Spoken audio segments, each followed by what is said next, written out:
Welcome to Wolves Stadium on the campus of Edmond Santa Fe High School. Tonight, the Ford game of the week, a key district showdown as Edmond Santa Fe hosts Jenks. Hi, everybody. Mike Ziegenhorn alongside me, Deon Amade, and what a big game this is. It's week 9. The weather is perfect for this football game, and big implications in this one. Very big implications, Zig. Both of these teams fighting for second place in the district, and not only that, fighting for a chance to host a playoff game. It's a very big game on the line here. The key players for tonight's football game, both of them play offense and defense. First, Noah Hernandez, he leads the team in tackles and touchdowns. Noah Hernandez does everything for this Jenks team. He scores touchdowns, he makes tackles, he plays on every special teams, except he doesn't kick the ball. I mean, I knocked him for that, but he does it all for this Jenks Trojan team. And then on the other side, Trace Ford, offense and defense for him too. Yes, sir. The future Cowboy himself does it all as well on the other side for the Edmond Santa Fe Wolves. He catches touchdowns. He rushes the end. Hey, he's playing with a lot of confidence this year. That's the key to his success. Hopefully he has a good night tonight. All right, kickoff coming up next. The winner in this one in line to get second place in the district. The Ford game of the week coming up next on YurView.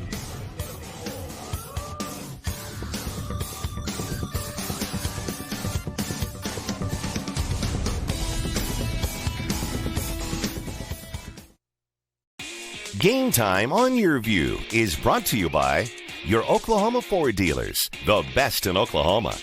Airco, the company you know. Tulsa Tech, for your future success, go to tulsatech.edu. And by Weoki Credit Union. Join us all fall long for some of the top high school football from around the country on Game Time.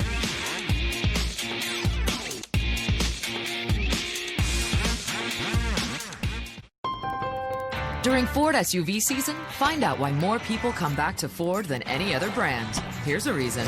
We've got room. And here's another. Waze says it's faster to take the side streets. Perfect.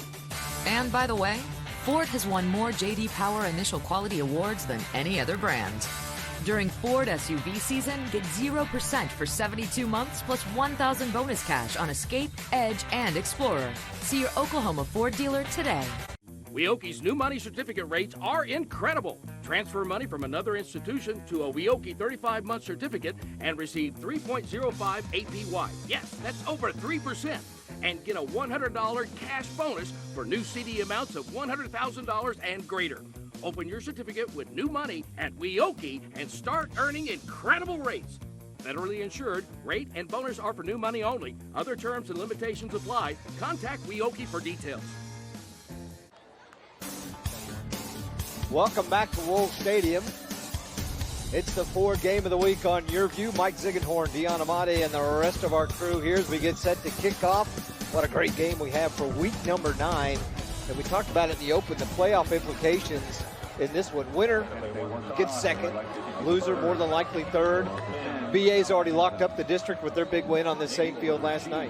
Yeah, BA put on a dominating performance and showed you why they're number 1. But the battle for second place in this district right now takes place on this field. It's going to be a fun one. Jenks versus Edmond Santa Fe. Let's go, baby.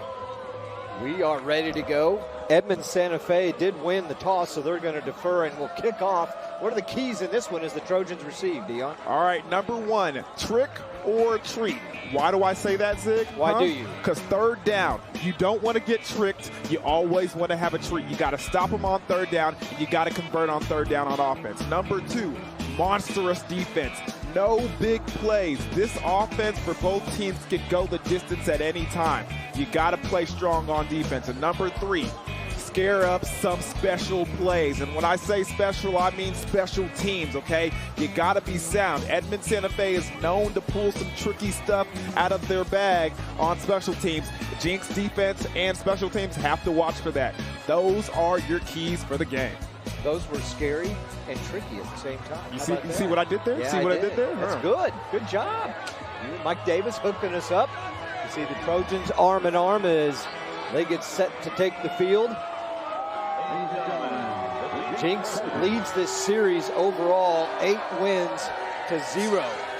Santa Fe has never defeated the Trojans. In fact, Jenks has won 55 consecutive games over West Side opponents. How about that for a record? So they've got the mystique, they've got their tradition, and Edmond Santa Fe is trying to crack that crystal ball a little bit. Yeah, and I mean, they have the athletes to do it. They're very fast on both sides of the ball, and they can do some pretty extraordinary things. Hopefully we see some of it tonight, and we get a great competition out of these two teams. Jenks brought a fair amount of fans to this stadium tonight as they made the hour-and-a-half drive from South Tulsa all the way over to Edmond. There you see the officials. Kevin Aiken, the man in the white hat. We'll be hearing from him, I'm sure, a couple of times tonight. He's joined by Scott Finley, Randall Rouse, Jeff Van Zandt, and Kevin Jones. The guys in the striped shirts, as they like to say. We are about ready to kick this one off. As I mentioned, Santa Fe did win the toss. They deferred, and they will kick off to start the game. It is a perfect night for football. Weather's unbelievable. 66 degrees. It says the winds are out of the south at 7. I don't know where that meter is because I didn't feel any wind when we were down on the field, and the flags on the goalpost are not moving at all. They are static at this time. Kyle White, the head coach at Santa Fe in his 4th year, a 1994 grad of Putnam City. Last year they were 5-6 and lost in the first round of the playoffs to Union 28-3. But he is trying to turn things around here. He's also coached at Norman North and Deer Creek. And Keith Riggs, first year as the head football coach at Jenks. He is 7-1, been involved in 7 state titles with the Trojans. A longtime assistant, had been the defensive coordinator. He joined Jenks back in 2003 and replaced Alan Trimble, who had been at Jenks for 22 seasons. Set to kick things off, Caleb Bielowitz. Ball bounces around, and it's taken by Braden Phipps. And he's got some running room across the left side. Jenks has yet to return a kick or a punt for a touchdown this year, and Phipps almost broke that one. Yeah, getting brought down by the kicker at the last second. Take a look at the starting lineup up front, led by Brady Latham, Max Johnson, Hunter Hoyt, Carter Brestovinsky, and John Roberts. Dylan O'Keefe, Blake Pitcock, Braden Phipps, Julian Clark, and Drayson Waters round out your Jenks offense. And they are led by the 3-year starter at quarterback, number 9, Ian Corwin. Corwin comes into this game as the all-time leading passer in the history of Jenks Trojan football. On the season, 1,676 yards. First down, they're going to give it off to Drayson Waters. Right up the middle, spin move, and a big run on first down for Jenks against that Edmond Santa Fe defense that's only allowing 13 points a game. Nico Nieves, Kobe Cole, Cameron Love, Jack Woods, James Stevenson, Mason Ogwin, Jonas Gaston, Trace Ford, Colin Oliver, Destin Hostler, and Michael Pope. Yeah, that's the way you want to start off the game right there. Big gain on first down, 7 yards. See what they have here on second. Corwin's going to throw. Looking downfield, and looks like it's in and out of the hands of Julian Clark. Yeah, and he found some daylight, was a little open on that comeback route right there. Just a little bit out of on his backfield shoulder. Take a look at this right here. He's coming back to the football, and he has to make an awkward turn at the ball. Good job by the defensive back knocking it out late. But you can see from the defensive line, Trace Ford is already getting back there in the backfield that had 2 blockers on him. Going to have a hard time keeping him from getting back there all night. 3rd and short for Jenks. That pass complete. And pass and caught and rolled out of bounds. Blake Pitcock, but a Jenks first down. Yeah, nice, excellent route by Pitcock. Just a 5-yard out. Good enough to pick up the first down. Look at him. 1-step drop, release, great catch. That's how they draw it up. He Francisco Nieves is the one who drove him out of bounds, but not before he had the first. Pitcock comes in, 18 catches, 205 yards on the year, also 3 touchdowns to his credit.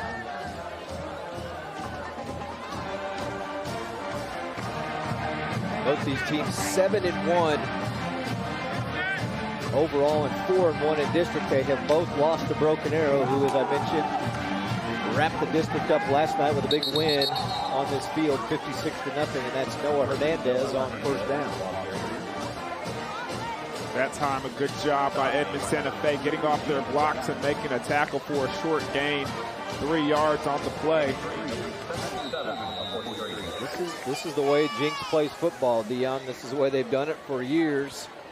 It's not that they'll spread out, but they won't go quick all the time like you see teams doing these days. It's old school Jenks football. Yeah, it's more of a power football team, not the new spread that we're seeing a lot of people roll out with. Jenks had 12 men on the field, so they had to call a quick timeout. A little confusion from the Trojans offensively.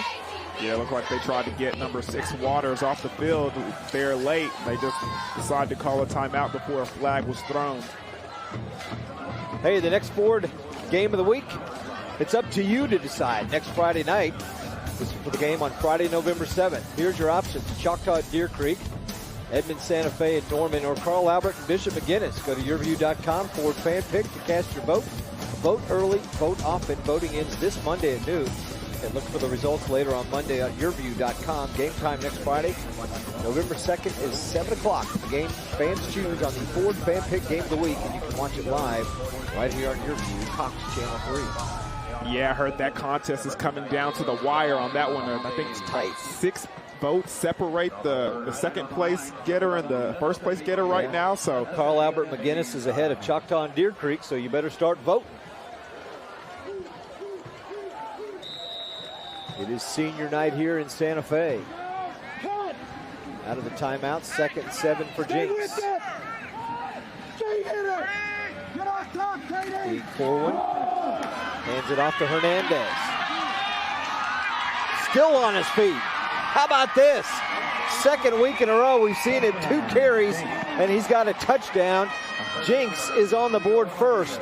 Noah Hernandez will not be denied. Breaking tackles in that secondary, looking good when he does it. Look at this. He finds his block, stays square. Ankle tackles right there. Arm tackle, pulling him back by his jersey. That's Trace Ford right there. A big, strong, physical tackler. Still can't bring Noah Hernandez down. Yes, show off the guns, young man. Show him off, because that was a strong run.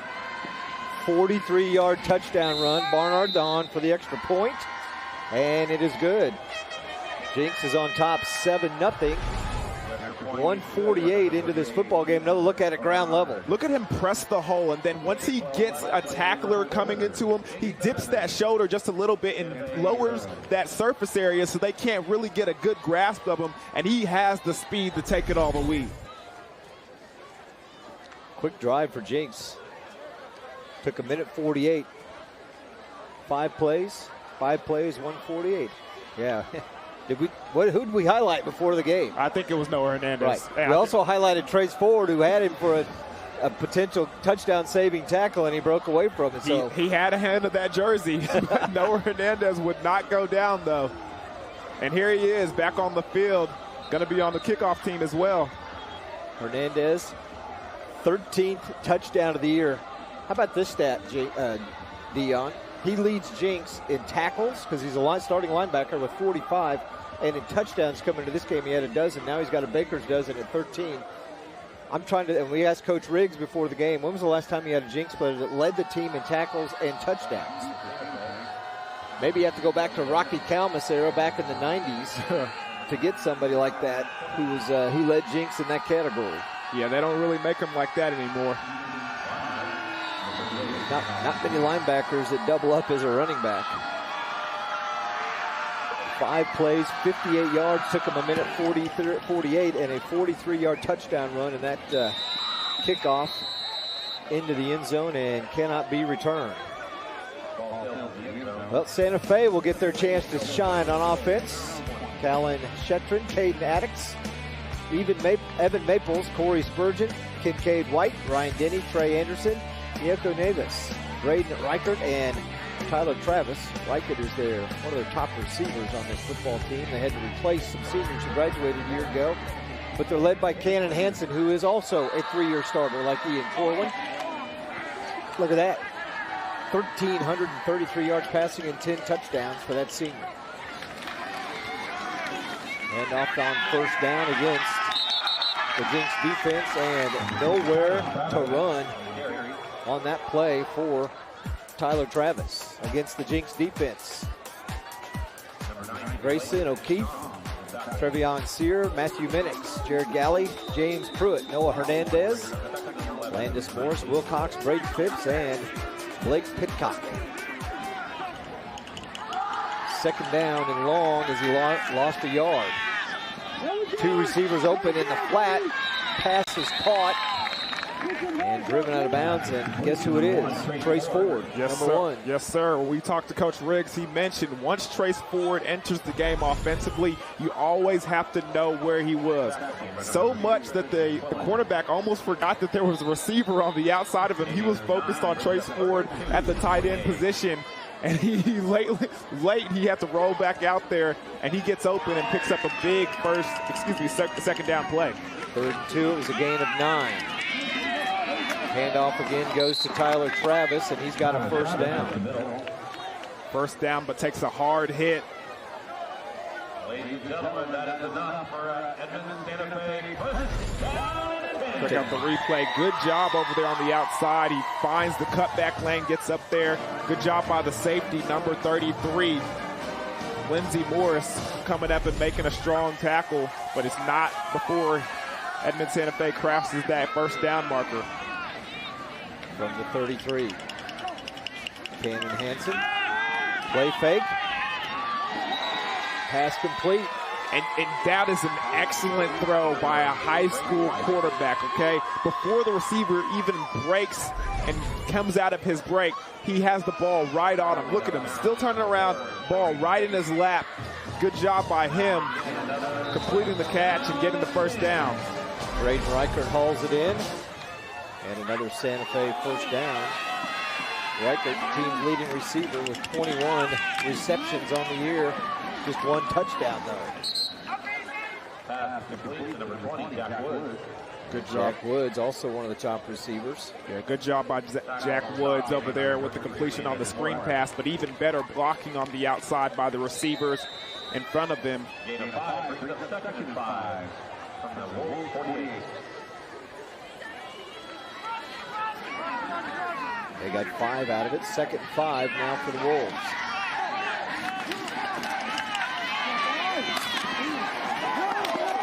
Travis bounced through and off one tackler and kept going and then got pushed back, but he does have enough for another Santa Fe first down, their 3rd here on this drive. Yeah, that was a strong run by Travis. Look at him right here, finds the outside, follows his blockers, and then really take on this tackler right here, break the tackle. Good job for him holding him up enough until the Jenks Trojans defense can come follow him and make the tackle. I like that other angle because you saw somebody try and block Noah Hernandez and he just basically flipped him off of it.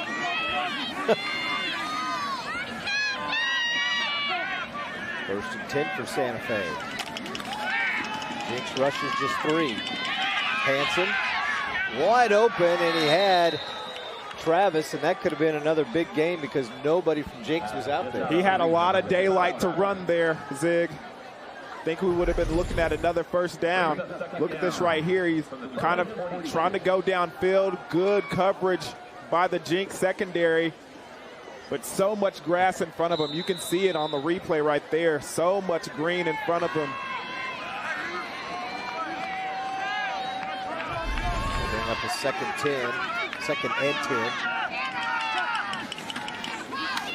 Draw play to Travis. Spins and then runs right into a couple of Jenks defenders, and he goes down.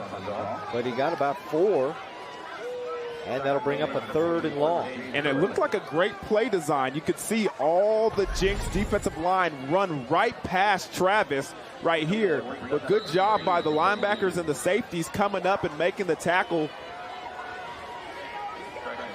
Well-coached team, that's what you see right there, a well-coached team.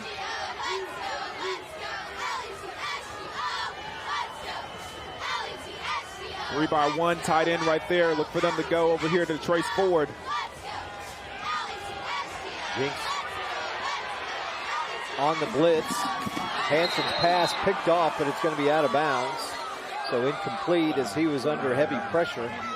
And now if you're Kyle White, an early decision in this one. You can see early where he wanted to go. His eyes are over here to the left, looking initially for trace forward down the sideline. Good job by Lindsey coming up big, not getting the interception, but not allowing the wide receiver to make the play either.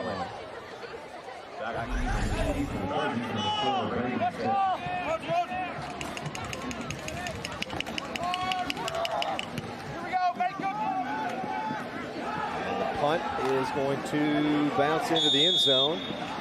They had a shot at down in that one on the 1 yard line. Jenks leads at 7-0 on the Ford game of the week.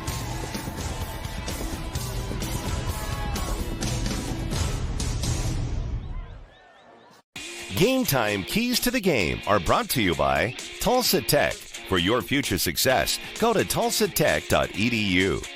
Join us all fall long for some of the top high school football from around the country on Game Time. Are you looking to build a career in the high-demand and high-paying field of construction? What are you waiting for? Tulsa Tech offers affordable, hands-on training in state-of-the-art facilities. Great training that can give you confidence. Get trained in fields like carpentry, electricity, HVAC, masonry, and welding. To learn how Tulsa Tech can help you make your own path to a successful career, call 918-828-5000 or visit tulsatech.edu. You're watching Game Time on YurView. For more in-depth coverage of the top players around, recruiting updates, behind-the-scenes access, and more, check out YurView.com.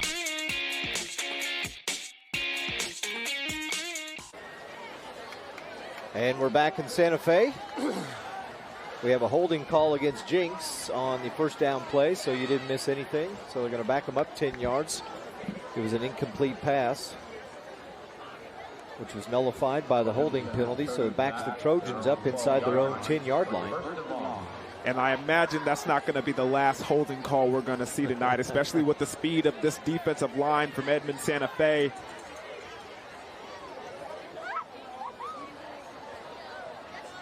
The official lost his whistle. Don't you hate when that happens? Yeah.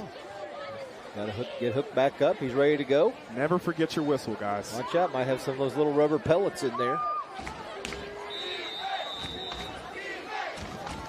But now 1st and 22 for Jenks. Hands off to Waters. He gets stacked up after a gain of a couple. Grayson Waters, a senior, move in from Texas. The star at a 5A school down in the state of Texas. Played quarterback as we have an injury. Played quarterback at high school. Sophomore, junior year, moved up here to Jenks and said, well, we've got our quarterback. He's a 3-year starter. How about tailback? And he said, okay, whatever, coach. I'll do what it takes to win. And he's done a really good job for the Jenks offense this year. Well, I mean, the story is he came from one of those offenses, that we don't see a lot of now, kind of those wing T offenses where he was a quarterback, but pretty much he ran the ball a lot. So he's like, well, you ran the ball a lot in Texas. You might as well come over here and run the ball some more. All right, 6:39 to go in the first. Jenks leads Santa Fe 7-0.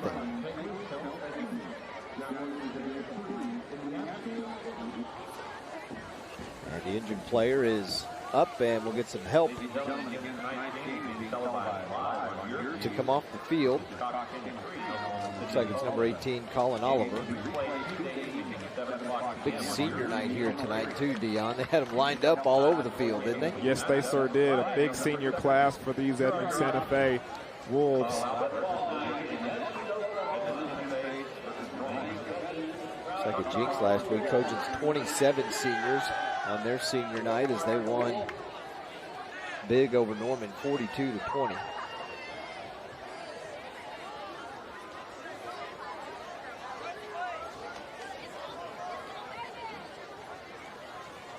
After timeout, brings up second and 18. And the clock runs. It's a second 18 as Waters picked up 4 on that first down carry. And they switch to that 3-4 defense right now.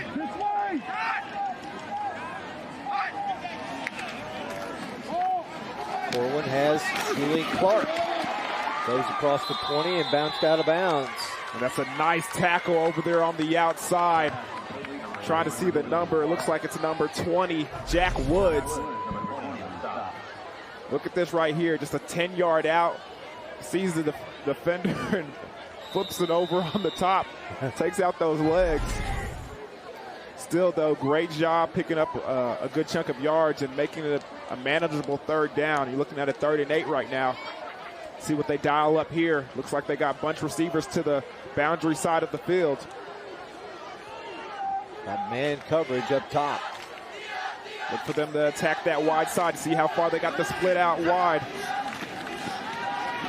Screen pass. And Waters gets nowhere as Santa Fe did a great job defending that. They sniffed that out right away, Zig. They sniffed it out right away. James Stevenson coming up and making the big tackle. Look at this.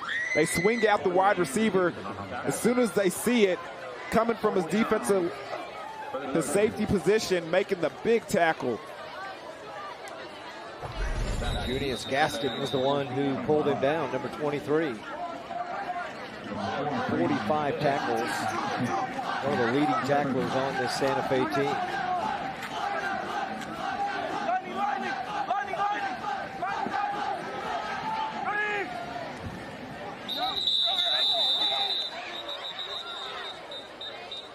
A little movement on both sides. Be interesting to see how they call this. Santa Fe may have enticed them, and it was.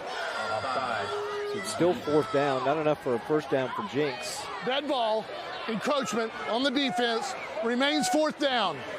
But those are little things, Zig. And when you're playing a team like Jenks, you have to have those yards. That your offense needs every inch they can take. You can't make mistakes like that if you want to beat a team like Jenks. You'll see how much it pays here offensively. Braden Phipps gets the punt off, and it's going to take a Trojan bounce. And you're right. There's 5 extra yards. The ball rolls down to about the 22. See, and that's a chance for your team to have good field position, great chance to go in and take it in for a score, and now you're all the way back on the 22-yard line. You got it. That was a chance to flip the field. And now Jenks does a great job of getting out of their own end zone and with a great punt, putting you back in a situation where their defense has a very probable chance of playing good defense.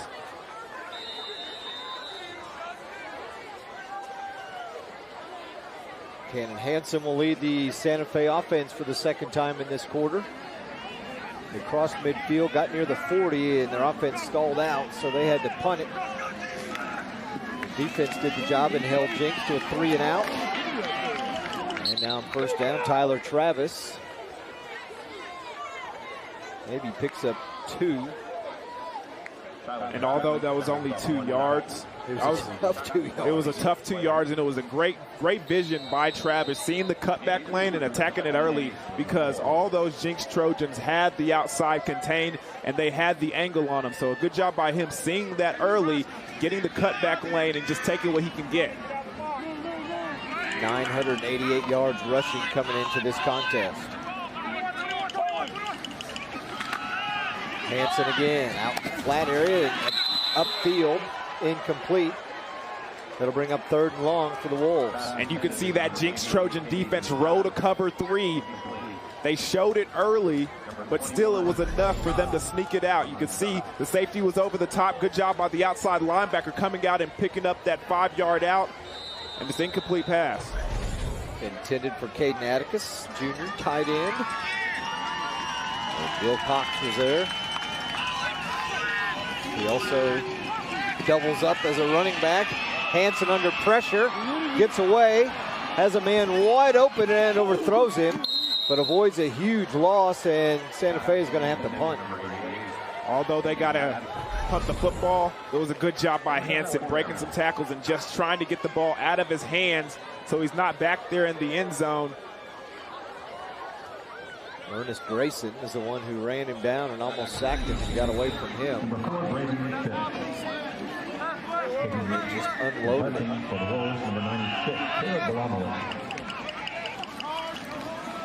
Caleb Balamowitz, the punt.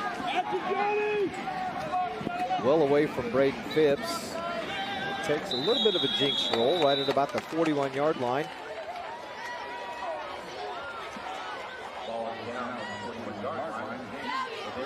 Next Thursday, the Ford game of the week, they're going to be in Moore. Jenks will be in town to take on Westmore.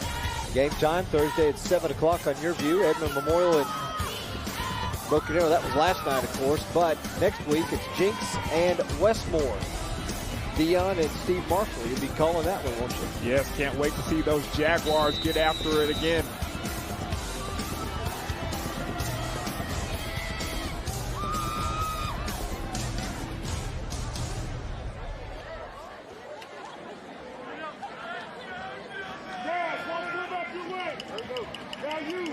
Jenks' third offensive possession here in the first quarter. Fake to Waters. Pass out to Phipps. Spins his way forward for about 6 or 7 on first down. And it's a good job by Phipps, seeing his blocking and attacking the outside. This cornerback right here jumps inside. You can't jump inside on the outside screen. Phipps sees that, takes the outside lane, and gets a big chunk of yards on first down. Jenks scored minute 48 into the game on a Noah Hernandez 43-yard touchdown run, his 13th TD of the year. Second down, Ian Corwin. Great pass right in the middle of the defense as he hits Blake Pitcock. That's a good job by Corwin, finding that window and threading the needle. Check a look at this replay. You can see there's a linebacker right here. Both of them right there. That's called being windowed. You find that hole, you anticipate it, and you hit the receiver right there. Great completion for a first down. Right, the Bermuda Triangle. Three defenders there, and they both found the open spot. Corwin to Waters again. They've got two different running styles between Waters and Hernandez, don't they? Yeah, I mean, Hernandez is that power back. He does a good job staying square to the line, finding the opening and using his vision. And then Waters, he attacks you straight down, but he's a little more shiftier than Hernandez. They use a little bit running back by committee with the kind of 4 running backs. We'll see the other 2 later on tonight. Then you can't forget about your fullback over there, number 27, Shelly Jacobs, or Jacob Shelley. It's Hernandez back in. I almost said, yardage-wise, they're in his sweet spot at the 42. Yeah, he almost broke another one. He always seems to find the end zone when you get close. He starts smelling it. Check out this replay again. Jacob Shelley comes and picks up a good block over there on the outside. And Hernandez taken down at the 31. Tackle made by Mason Olguin. Linebacker, the top tackler on this team. There you see Hernandez, 5'10", 190-pound senior.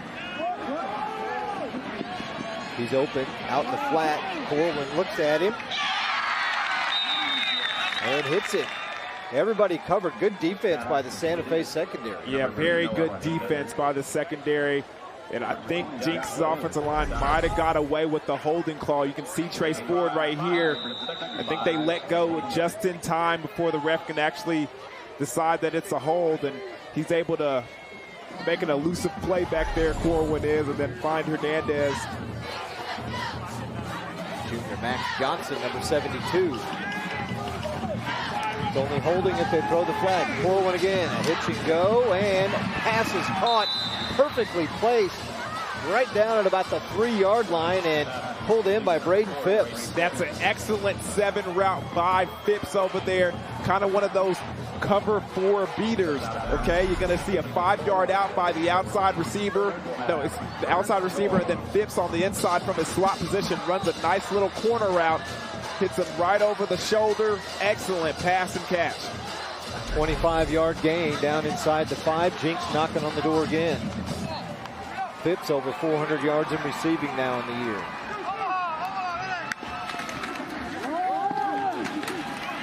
Keeper, run up the middle by Corwin. Touchdown for Jenks. Ian Corwin. And they just take QB power over there to that right side. It's an easy touchdown for Corwin.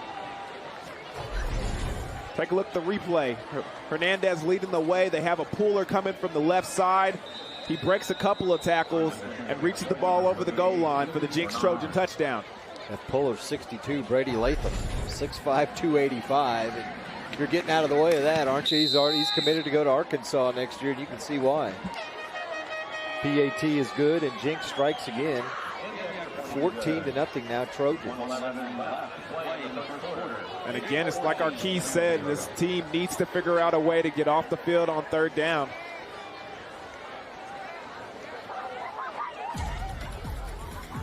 Don't forget the Over the Middle podcast with your host, Jeremy Crabtree. An interview with Husker Online's Sean Callahan discussing the Nebraska football program. Check it out at YurView.com. With your host, Jeremy Crabtree. Scott Frost going to get things turned around there in Lincoln. They finally won a game. They're going to get the ball rolling in the right direction. My cousin actually plays for that team. The Nebraska starting running back number 22, Divine Oakley-Bull. Got a big touchdown last week to help the Cornhuskers get in that win column. Very nice. Hopefully they can get a couple more. We need to have some of those old school blue blood programs, as they call them, like Nebraska, back in the national spotlight. They left the Big 12.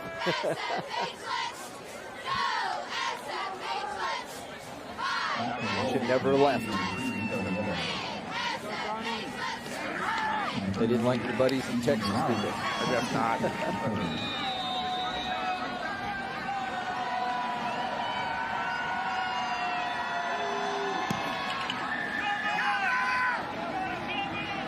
Kickoff is short. And taken a run forward by Talon Shetron, and he is tackled right just as he gets across the 21-yard line. Or the 20-yard line.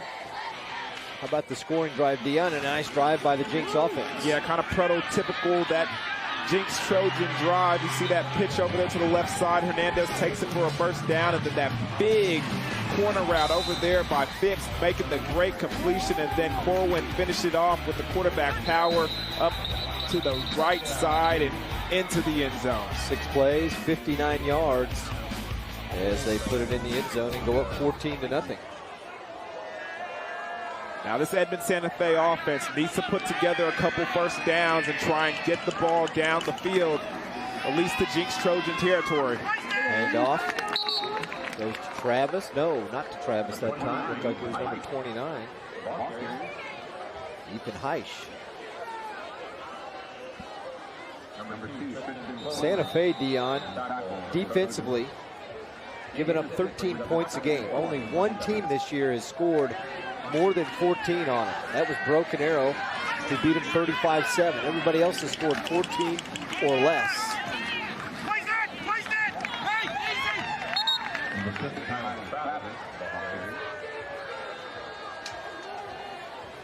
Second down in a short game. And you can kind of see what the Edmond Santa Fe offense is doing on this drive. Although it's only been 2 plays, I can kind of see their defense needs a rest over there on the sideline. Been running with this Jenks offense for a long time. They're trying to run the ball and give them some breaks and maybe pick up the first down in that way. Looks like they have it over here on this play. They do, and that'll be an end of the quarter. Heisch runs into a pile, and that'll be the end of quarter number 1. It is a first down, but Jenks is up 14-0. You're watching the Ford Game of the Week on YurView.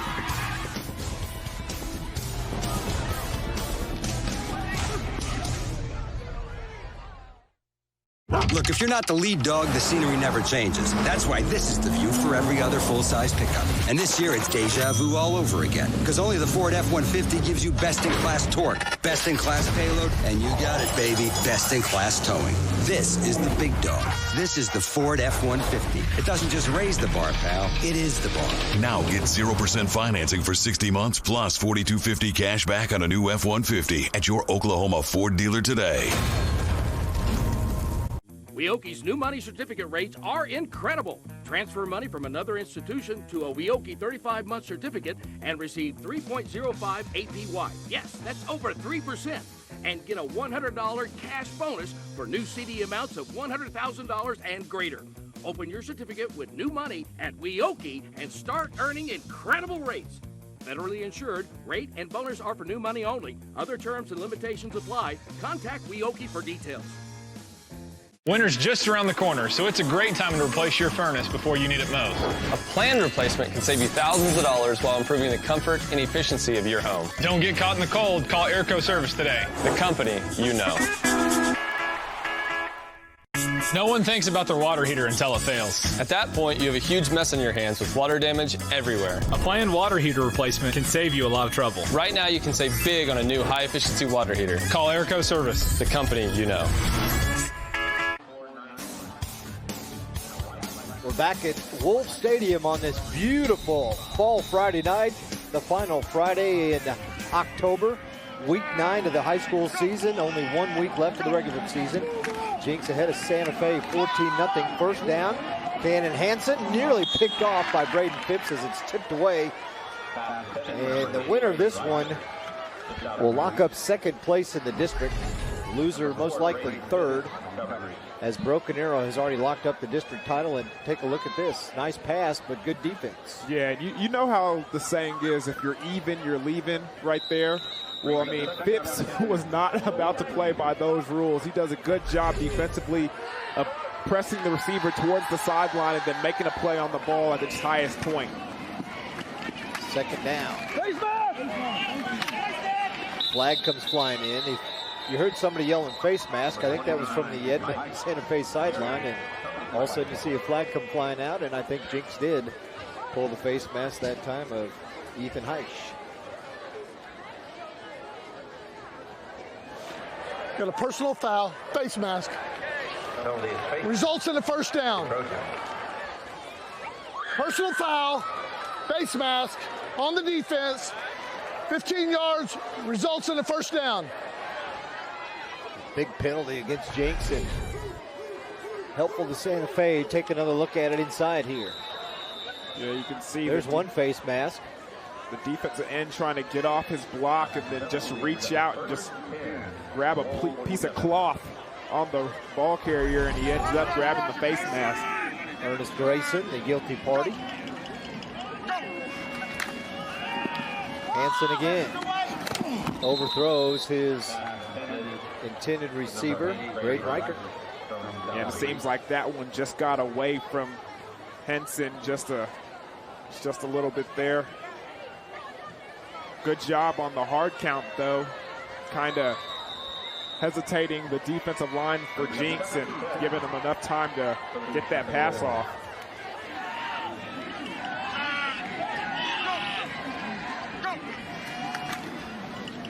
Travis back in, gets the ball, trying to get to the outside. Spun around by the jersey and thrown out of bounds. Yeah, and that was a good job by the defense coordinator for Jenks right there, because he's doing a good job. He's seeing that they're starting to run the ball a lot, so he's rolling those safeties down. This time he rolls down Morris in that cover 3 look, and he's right there at the nick of time to make the play and stop them on first down. No, that was second. Yeah, now it's third. Landis Morris with the tackle on Tyler Travis. Got a yard. It's 3rd and 9.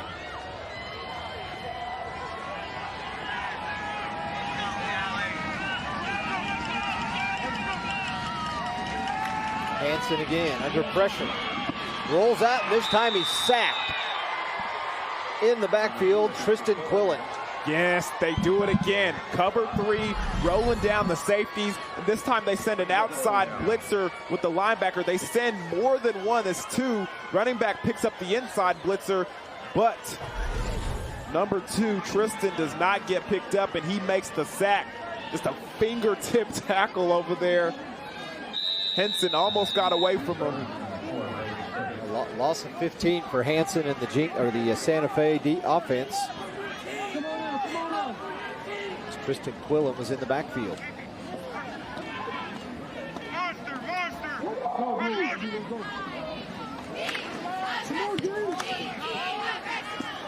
Phipps going to take the fair catch at the 40. And that's where Jenks will get their first shot here in the second quarter.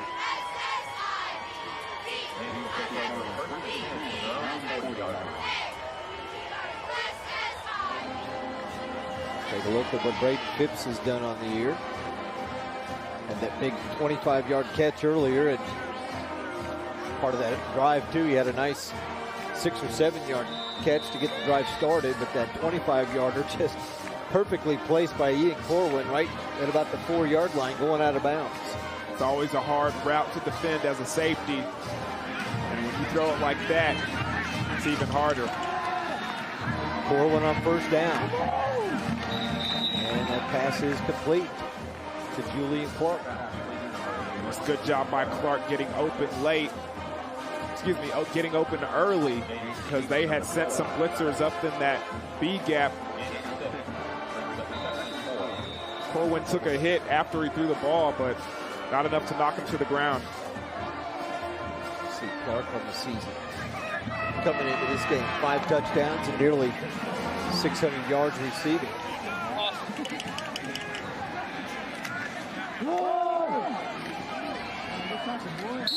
Grayson Waters, he's got enough for a first as he crosses midfield. It's just a good job by that offensive line from Jenks and Waters as well. Them doing a good job creating a new line of scrimmage, and then Waters running hard enough where before he's even touched, he's already past the first down marker, and then he fights for a couple more. James Stevenson, a man at the bottom of the pile to make the tackle for Santa Fe. We're at Wolves Stadium on this Tuesday night. It's the Ford game of the week.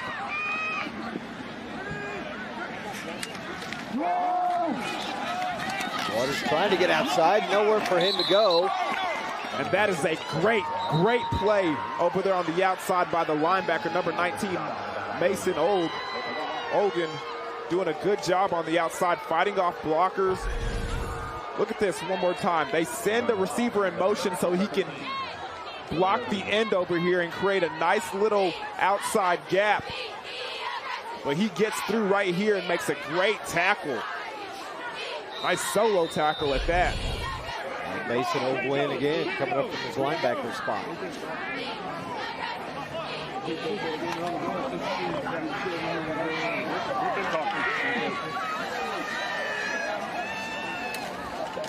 Loss of 3. Corwin under pressure, gets away, has a wide open Blake Pitcock, and just can't get the ball to him. And right there you see Olguin doesn't make the sack, but he makes the play because he's under duress. He throws an inaccurate pass and he can't hit Pitcock's over there open down the hash marker. Trace Ford limped off the field, Dion, and that's not a good sign if you're Santa Fe.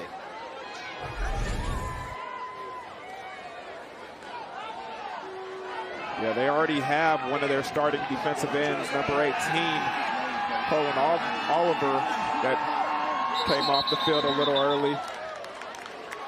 Flags fly and Jenks moved. Dead ball, false start on the offense. 3rd down.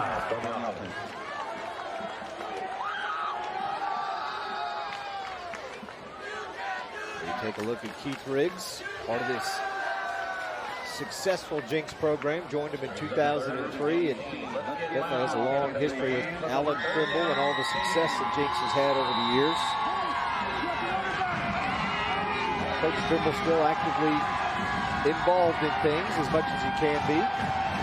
Retired at the end this last spring, actually early summer. See that cover 3 defense unfolding. Wow, what a catch and a hit. Braden Phipps comes down with it, and Kobe Cole rocks him. That's the way to play downhill as a safety. I hear you, young man. Kobe Cole, let him know you're here, baby. Watch this.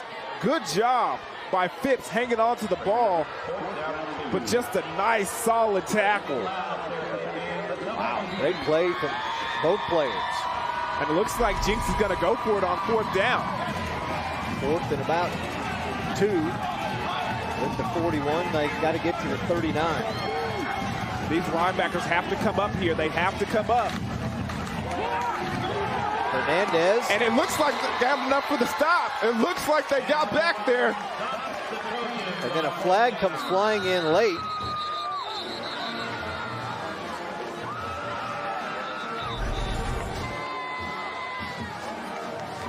See what happens. If that's against Santa Fe, maybe enough for, well, it'd be post-possession, so I think it would still be Santa Fe's football. Let's see, the officials huddle. Kyle White looking on. And I didn't see what transpired there's there. A little giving him the business down here in front of the Santa Fe sideline, and one of the Jenks players' helmet got ripped off. And that fired up Jenks.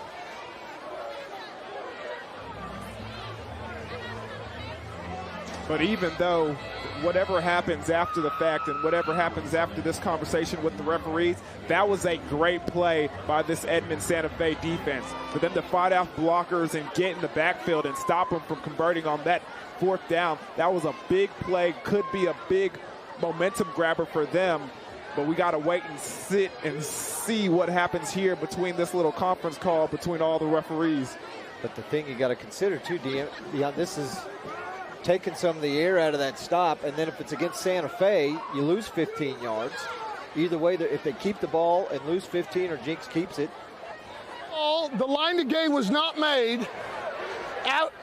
Then we have a personal foul against Green, but it's going to be 1st and 10 for Green going that way. It was a post-possession. The play was over. Jenks didn't get the first down. After the whistle was blown 15 yards after Santa Fe, the ball had been turned over to them because they stopped them. So Santa Fe gets the ball, but they lose 15 yards. So that's what I'm saying. They lose the momentum out of the entire play. Instead of getting at the 40, now they're going to be back at the 25-yard line. All I can say is they always catch the guy who reacts second.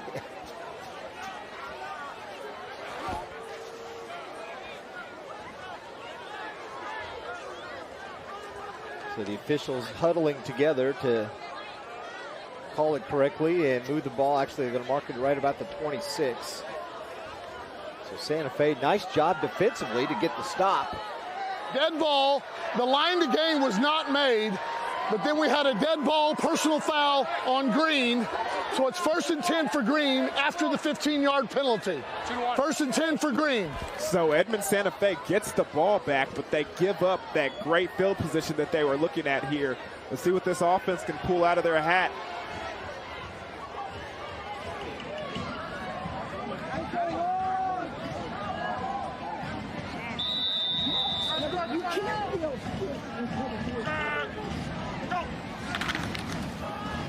Hansen hands it off to Travis.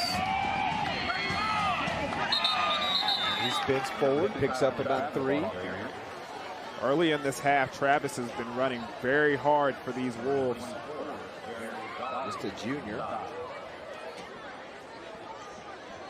On the night, 8 carries, 23 yards. So he's over the 1,000-yard mark on the season, came in with 988.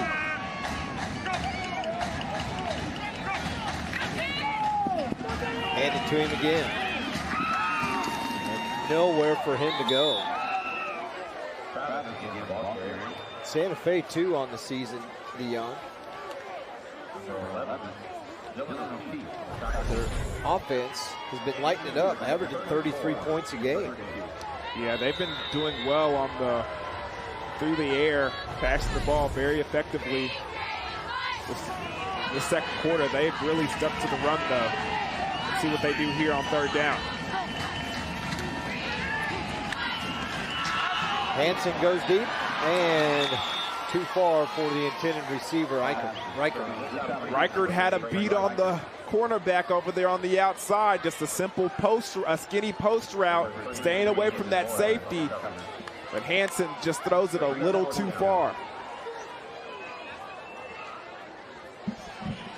We're averaging 386 yards a game, 176 in the air, 210 on the ground.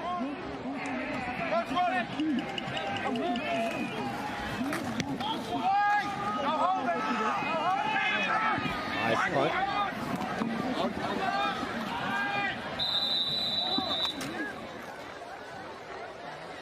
Takes a little bit of a sideways bounce, and Jenks will take over at the 44. And again, that field position, instead of Santa Fe punting from the 40, they're punting from back at the 25-yard line. And that's another little bit of, small details on a football game that you have to pay attention to. The field position battle, flipping the field is very essential, giving an offense like Jenks, who's going to get some first downs. It just depends on how long they have to go to reach the end zone.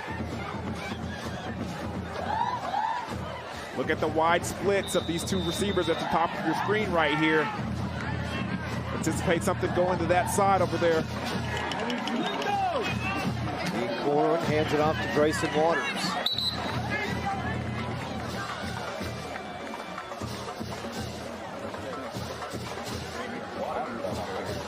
We got a couple on first down.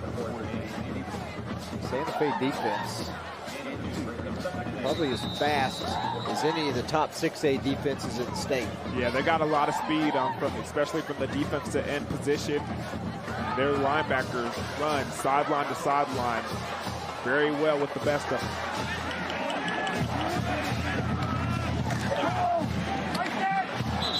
Corwin bounces that pass.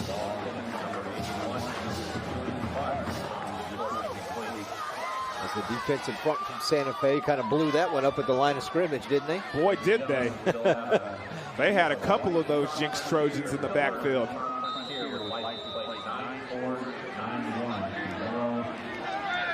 You see Trace Ford, number 1. Leader on defense and one of their top playmakers on offense, but we haven't really seen him do much offensively tonight. Well, I think he has 1 catch. Yeah, the Jenks Trojans defense is doing a good job of containing him. Third down. Corwin to Pitcock. Hits him in stride, and he slides down across midfield and past the 35, and that's another Jenks first down. Their 8th here in the first half. And Corwin gets that ball just at the nick of time. You can see Trace Ford doing all he can to stop this Jenks offense. Offensive line does a good job of holding them just enough so Corwin can get the ball off.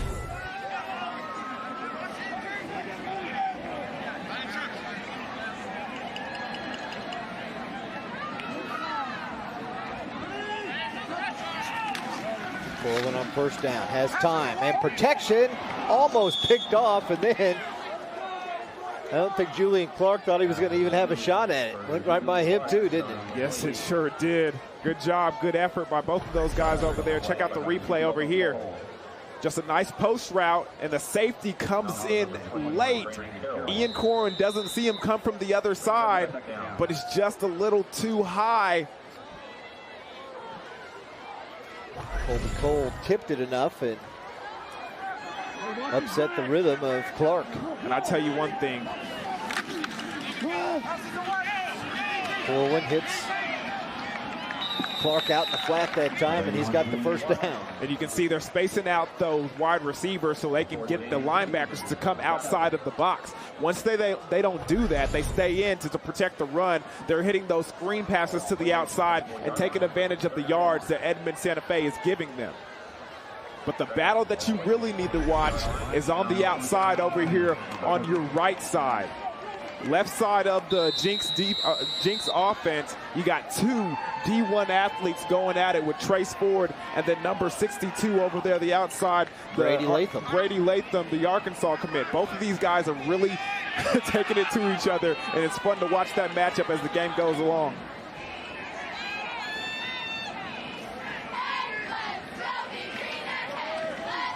First down.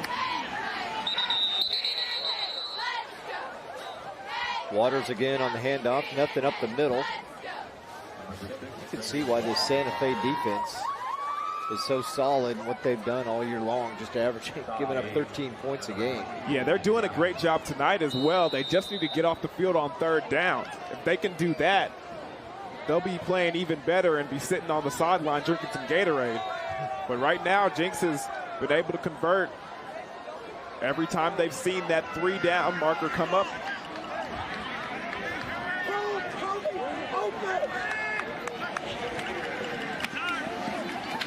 Waters again tries to spin away from the tackle of Colby Cole. That's a good job by Colby Cole coming down from the safety position and making that strong tackle.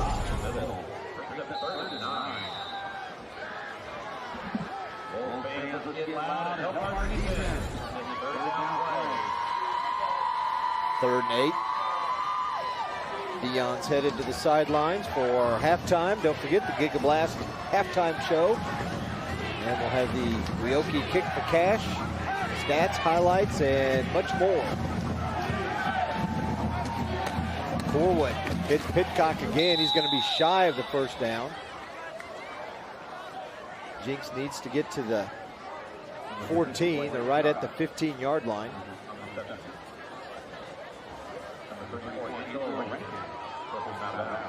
And it looks like Keith Riggs has decided to go for it on 4th and short.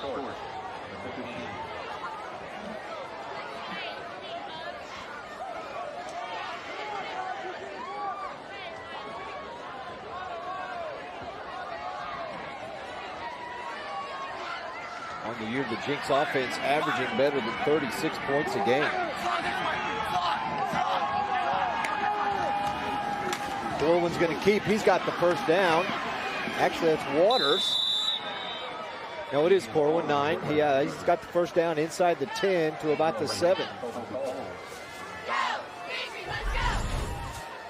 Take another look. Plenty of blocking up front. So much Noah Hernandez was looking for somebody to block, and Corwin picks up the first down. Tackled when he gets to the secondary. Angelo Rankin was in there. One of 2 Santa Fe players. Jenks, a nice little drive working, close to 3 minutes of clock time. A little more than 3. They took over with about 6:23 to go in the half. And we're going to take a break. You're watching the Ford Game of the Week. Jenks up 14-0.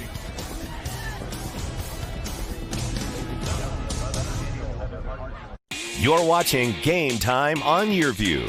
For more in-depth coverage of the top players around, recruiting updates, behind-the-scenes access, and more, check out YurView.com. Are you looking for a career where you can work anywhere and even travel the world? Do you have a passion to work with people, plan events, or own your own restaurant? Tulsa Tech can help you build a successful career with exciting hospitality programs. Programs like culinary arts, restaurant and lodging management, and event planning. Make your own path to a successful career you love by calling Tulsa Tech at 918-828-5000 or apply online at tulsatech.edu. Game Time Keys to the Game are brought to you by Tulsa Tech. For your future success, go to tulsatech.edu. Join us all fall long for some of the top high school football from around the country on Game Time. And we're back, 2:51 to go before the half. Jenks on the move. Corwin's got a wide open receiver in the back of the end zone and can't hit him. Dylan O'Keefe running free behind the defense, and Corwin missed it. Take another look. I think they were both shocked he was that wide open.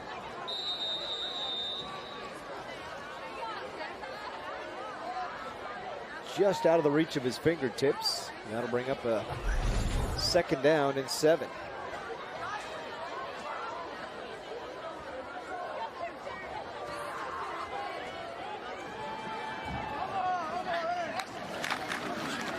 High snap, Hernandez.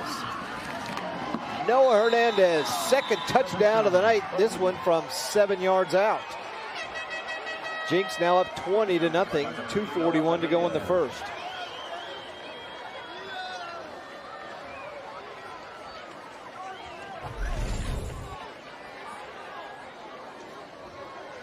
One more look at it. Nice blocking up front. Hernandez gets into the secondary and carries it into the end zone.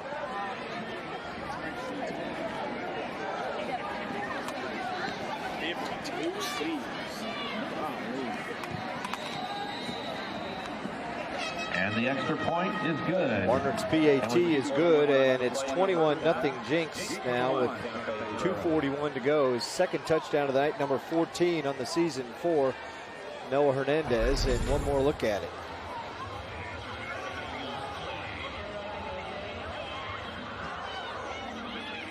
Plenty of room for him to run through the 5 and through the defense into the end zone. And Hernandez, second time tonight, he's crossed the goal line, and Jenks has 21 on the board against a defense that is only allowing 13 points a game and has only allowed one of their other 8 opponents to score more than 14 in a game. And that was in a loss just a couple of weeks ago to Broken Arrow on October 12th. Tigers beat them 35-7.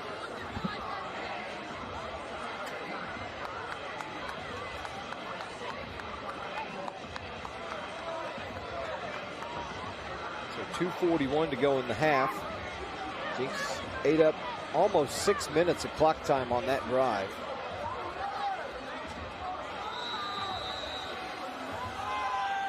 Started at 6:23.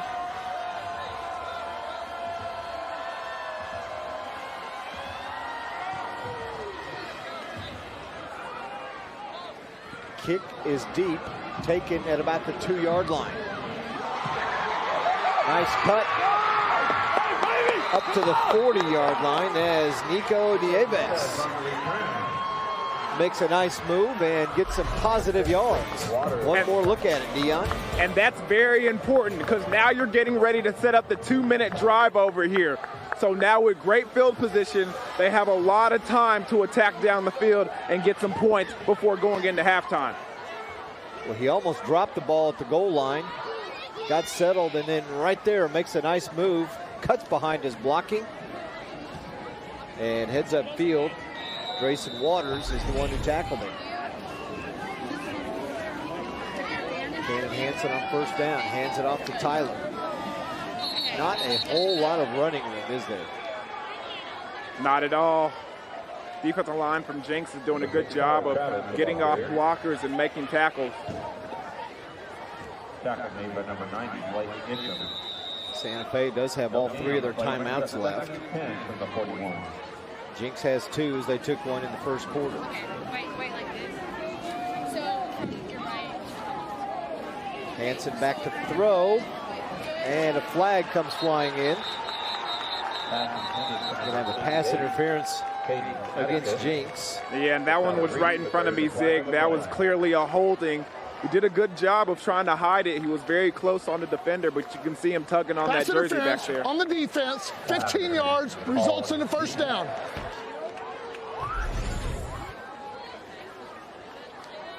Take another look at it, and yeah, plain as day to see it right there on the replay. As Dion said, he had a little bit of jersey and some arm, and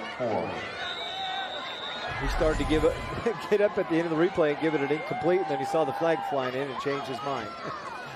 First down for Travis. Tyler Travis is on the carry. And again, just tough sledding inside, trying to run the ball inside against that Jenks front. Yeah, it almost seems like this Edmond Santa Fe team is trying to stay balanced so they don't show Jenks that all they want to do is go to the outside.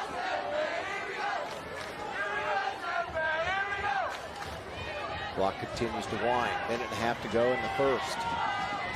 Hansen's pass caught inside the 30-yard line. And here come the Wolves.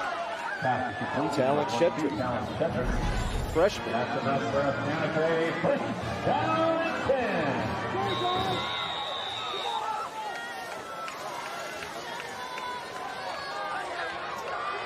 Santa Fe quickly to the line. Travis loses yards on first down. Santa Fe is going to call timeout. Number 28, timeout taken by the Wolves. Be sure to join us for the Giga Blast halftime show. We'll have the Wioki kick for cash, first half highlights, stats, and more coming up on the Giga Blast halftime show. Dion, I think you gave away some cash last night, didn't you? Yeah, I sure did. Had a great kick. Austin Wente making it through the uprights. Could have probably made it from 40. Chris Sackett is here from Wioki. Like the fact that they're a big sponsor of our halftime show here on this west side of the state. That's the Giga Blast halftime show. Stats, highlights, and more coming up in just a few minutes. The referee added some time to the clock. We'll see, they've got a timer on the game clock right now, 1:09 to go. Still 2 timeouts left for Santa Fe. They need to get something on the board here in the first half, down 21-0. Now 1:13 to go.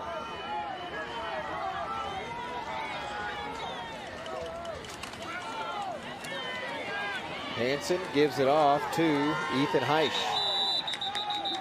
And he is corralled at the 30, right at the line. Well, I guess got a couple, but back to the original line of scrimmage, and another timeout by Kyle White and Santa Fe. We'll take another timeout. Dion, what's Santa Fe got to do here to get some points on the board? You know, it's interesting to see the strategy of the 2-minute drill. I mean, running between the tackles when you haven't had a lot of success with that in the game. Knowing that they had 3 timeouts, I'm guessing that they felt they had a possibility of maybe breaking a big one, and with Jenks defense thinking that they were going to go long. But now with the time, I mean, down to I think 50 seconds, 40 or 44 or 50 seconds, it's time to start chunking the ball to the end zone.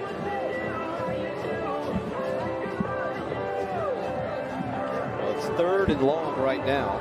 Yeah, and you can see Coach White talking to his receivers and his quarterback right now, so I'm guessing this is what we're going to see going the rest of the way. And it's 4-down territory. After the timeout, brings up third and especially 11 with 1:01 on the game clock.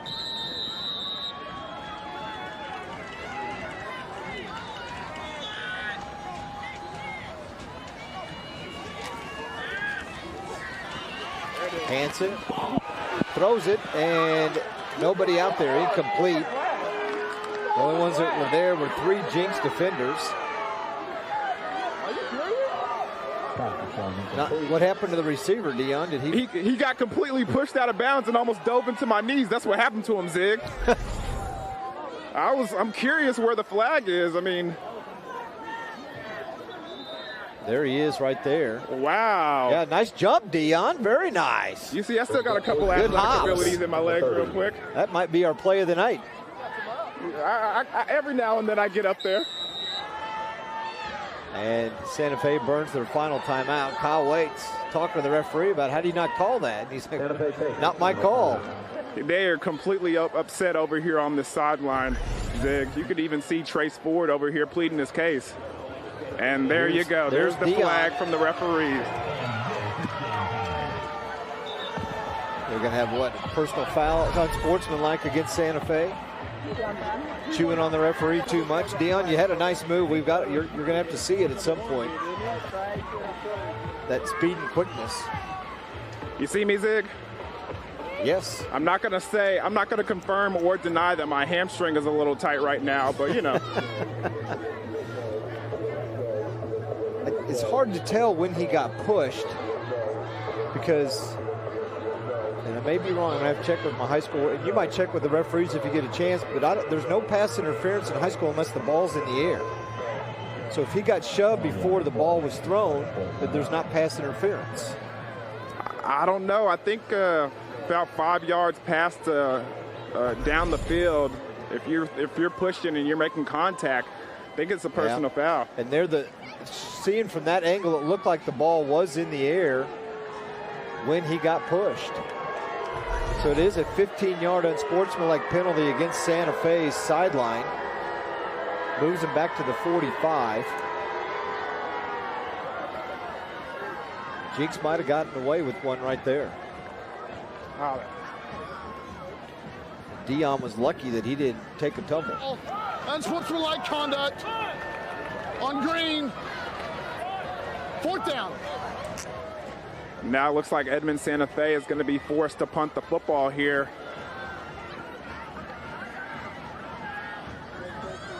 Caleb Bielamowitz. I'll get it right. Bielamowitz. 55 seconds to go in the half.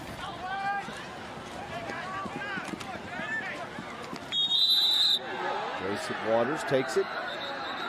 And another flag comes flying in. Some extracurricular activity. He's getting a little chippy. It's probably best this one gets to the half.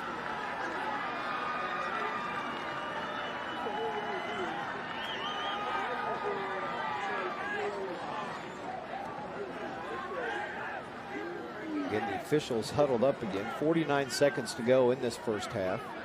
A lot on the line in this football game tonight. 2nd place in the district.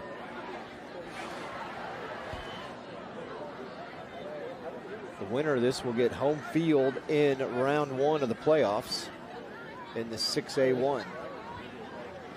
Dead ball, personal foul, Green. Dead ball, personal foul called against the Wolves. Against Santa Fe, so another free 15 yards for Jenks. And you talked about it, Dion. Those are penalties Santa Fe cannot take in a game like this. Yeah, they can't take penalties in a game, especially like this. That last one really hurt them as far as when they were still possibly in an area where they could throw the ball down the field and take a shot at the end zone. And since they took that 15 yards, moved them back, and they had to punt the football. This last one over here, it doesn't really count for anything, but still very costly. Corwin runs it up, and another after the fact. Right in front of Dion. Another flag comes flying in. And the referees are going to have to get control of this, Dion, because there's been too much extracurricular the last 3 plays. Yeah, and it's getting a little out of hand. Chippiness from all sides of the field. I mean, there was one over here on the sideline. There's one back here in the middle of the field. And that's Cameron Love that's down, the team's top man in the secondary. He's got 4 interceptions on the year. Personal foul. White. After the play, and then 2nd down.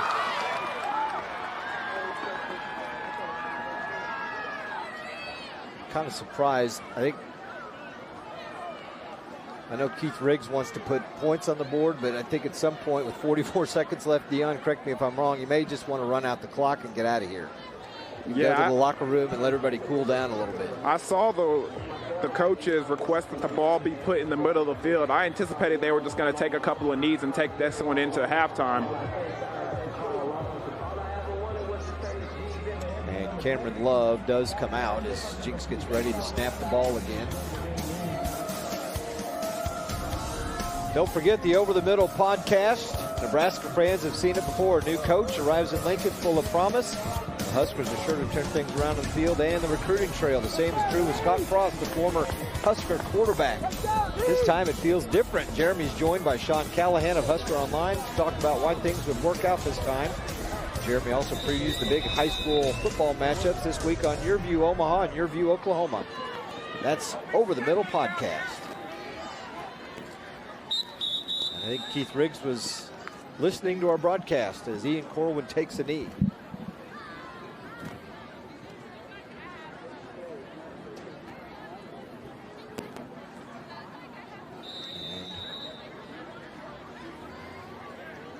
Jenks will have to snap it twice more.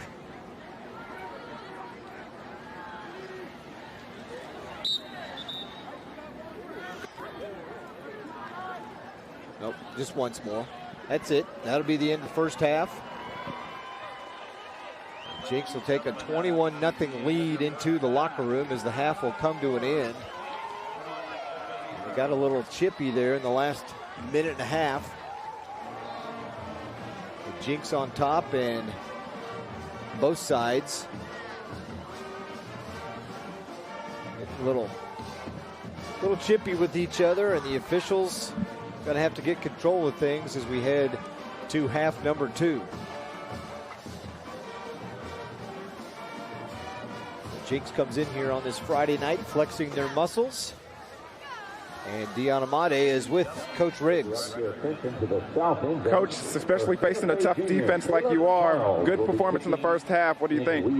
Well, a real good first half. 21 points against that defense. I'm really pleased. And our defense played really well. They get a shutout in the first half, but there's still a lot of time, a lot of ball to play. You know, they have an explosive offense. They can get back in the game anytime. So we've got to come out and continue to do what we did in the first half. Good luck in the second half, Coach. Thank you very much. Back to you, Zig. All right, thanks a lot, Dion. And Coach Keith Riggs, Jenks up 14-0, or 21-0 at the break. And now we're going to head back down to Dion for the Weoki Kick for Cash. Yes, thank you, Zig. We're here with our Weoki Kick for Cash participant, Kayla Charles. How you doing? Good. You feeling a little nervous? Yes, very. Well, we got a friend here for you. Got a holder, Shalina Flores. How you doing? I'm doing good. You gonna help her hold it? Yeah. You gonna help her get this $500? Yeah. All right, let's see if she can get it, guys. Let's go. All right, guys. She's rocking the Vans. Yeah. She takes a step back. When I think of kicking shoes, I always think of Vans. I think of Vans too. Yeah. All right. Adidas or Nike. Let's see if she can put it through the uprights, guys. She's concentrating. She's going. It's up. It's good! It's good! Come on, kids. Come on, kids. Bring the check. Bring the check. Right here. Hold it right in front of us. Let her see your money. Talk to me. Come in, come in, come in. So, you got the 500. It looked like it was easy. Tell me how you did it. I practiced. How hard was it, Miss Flores, holding that football? Pretty easy, actually. Well, you hear it here. It was easy, guys. Weoki Kick for Cash, $500. It was easy, guys. It was easy. Back to you, Zig. All right, thanks a lot, Dion. Congratulations to Kayla. Boots it right through the uprights. And she takes home a $500 check. It's halftime at Edmond Santa Fe Wolves Stadium. Jenks, on the strength of a couple of Noah Hernandez touchdown runs, is on top, 21-0. You're watching the Ford Game of the Week on YurView. The GigaBlast halftime show, powered by Cox, is brought to you by your Oklahoma Ford dealers, the best in Oklahoma. Airco, the company you know. Tulsa Tech. For your future success, go to tulsatech.edu. And by Weoki Credit Union. Join us all fall long for some of the top high school football from around the country on Game Time.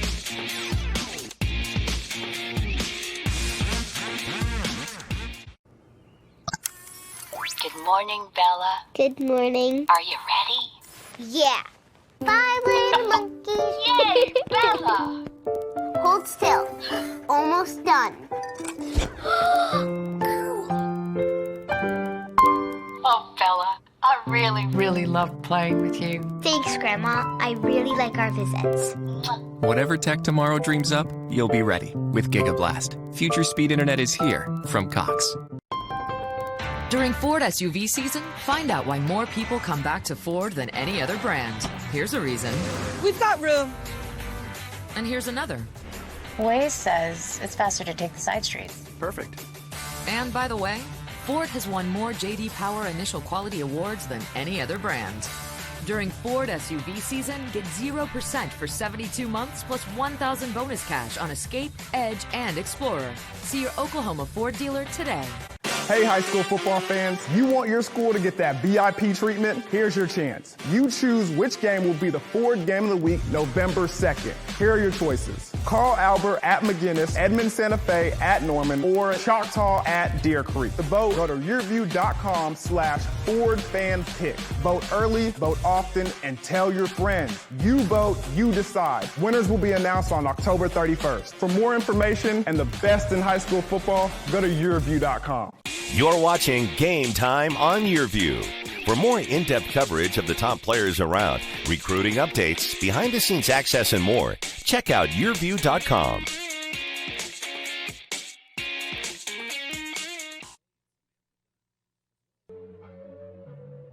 A very humble kid, very quiet kid, probably the best player that I've ever coached. Such a humble kid that you wouldn't know that he's a D1 player, but when you put him on the film, he separates from a lot of players.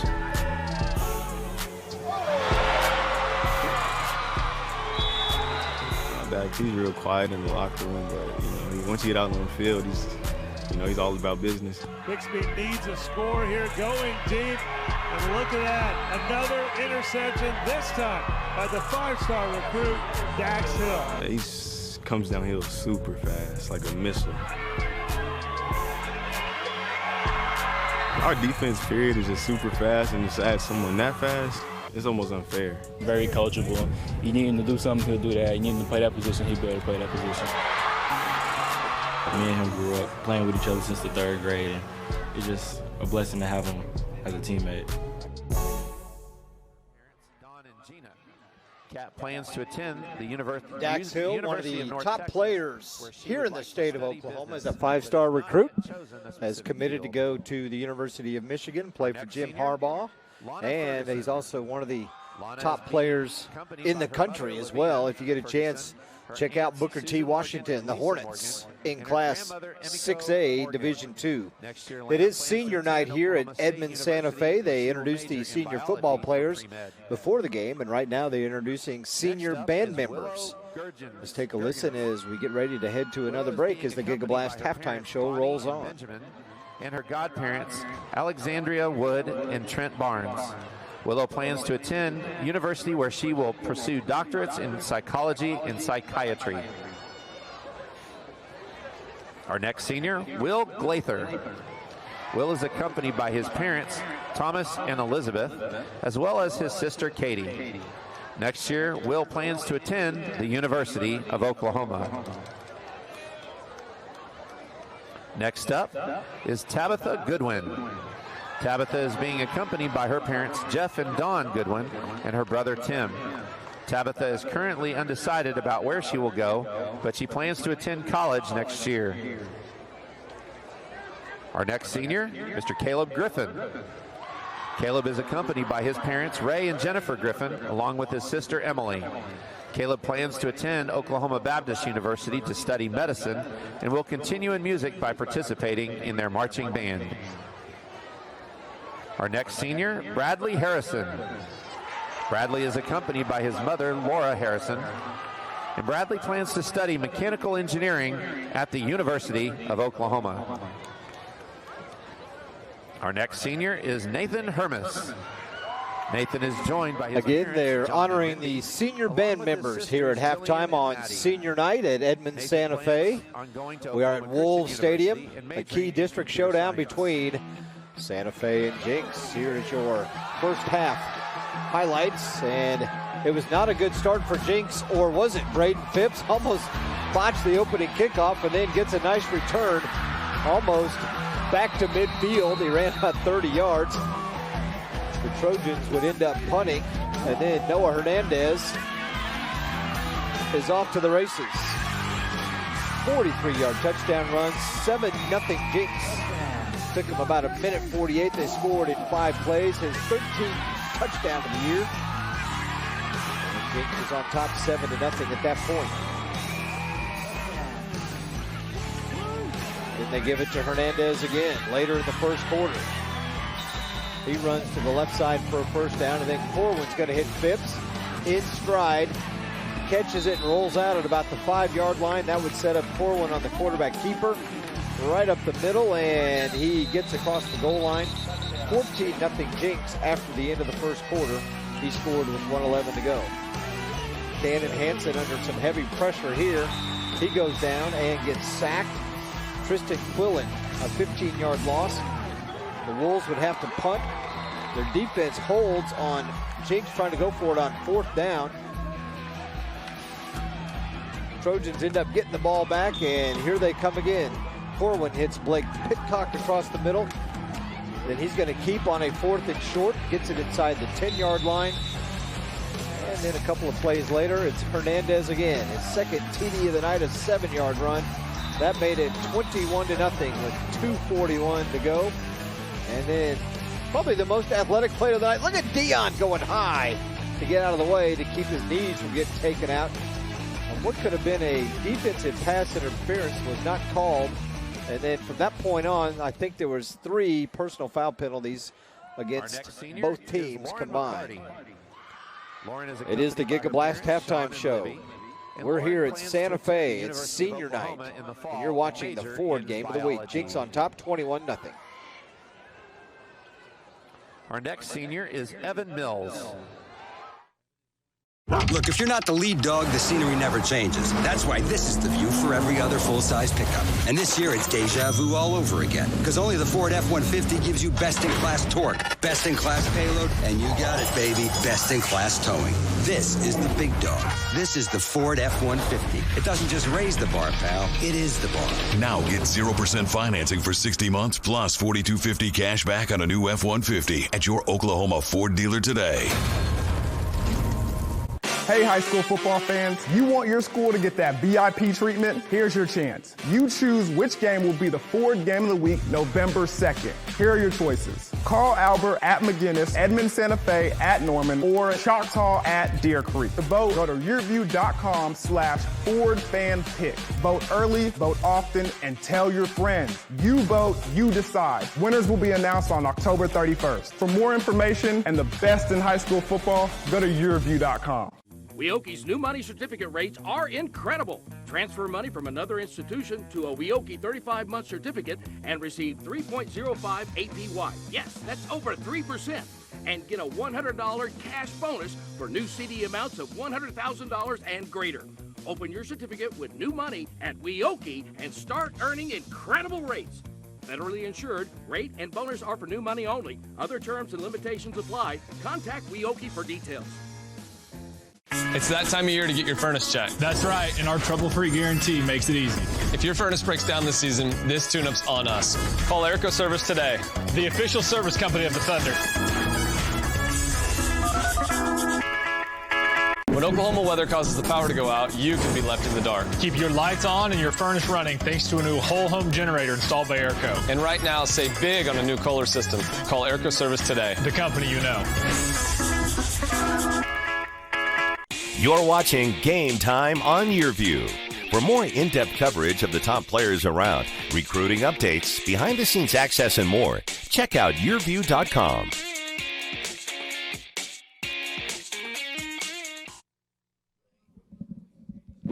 We're back at halftime. Jenks on top 21-0 over Edmond Santa Fe. It is senior night. The band is on the field. Here last night, a big game in this district as these two teams are battling for second and third place right now. Last night it was Broken Arrow with a big 56-0 win. They clinched the district title, the first district championship since 2015. Here's our buddy Steve Marshall with a recap of last night's game.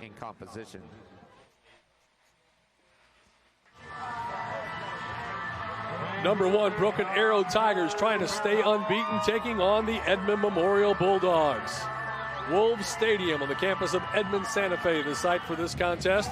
Early on the action, Tate Robards, the quarterback, throwing downfield, finds his receiver, and a fantastic catch made out there by Matt Kaiser. That would lead to this touchdown pass as he throws underneath. Nice pass reception there by Kaiser Newell, and it's 7-0, Broken Arrow on top. Noah Cortez would find the end zone once again, 25th touchdown on the season. And then a quick pass here, once again hooking up with Matt Kaiser as he gets it inside the 5-yard line. And from there, it's Quintevin Cherry getting into the end zone to make it 21-0. Tigers on top. And Cherry this time on the keeper. Great job on the zone read. Gets to the outside, sprints it down the sideline into the end zone, and the Tigers increase their lead on the touchdown by Cherry. And then Noah Cortez starts out to the right side, then bounces it back towards the middle, and he's going to go to the house, taking it in for the end zone as Broken Arrow continues to pile on the points. Here, quarterback Robards rolling to his right, throws underneath, touchdown reception there Dax Wilson, and it's 49-0, the halftime score. Broken Arrow goes on to win it 56-0. They remain unbeaten on the season. All right, thanks a lot, Steve Marshall. And here's the rankings. Broken Arrow on top at 9-0, and as I said, their first district championship since 2015. Jenks at 7-1. Union right there at 6-2. Then Owasso 5-3. Your top 4 teams from the east side of the state. Santa Fe, who we're watching tonight, also 7-1 with PC North. Westmore, Yukon Moore, and Mustang round out your top 10 in the 6A1 rankings. I can tell you some scores going on around the state as well. Union ahead of Southmore 63-0 at the half. Owasso leading Moore 17-14. That one also at halftime. And Putnam City North and Mustang knotted up at 7. That one has moved on to the third quarter. 21-0 our score. Jenks leads Santa Fe. It's the Giga Blast halftime show here on the Ford Game of the Week.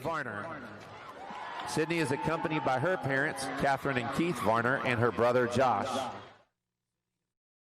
You guys ready? This is the Nelson family. Wi-Fi's good. And their panoramic Wi-Fi from Cox. Connected here.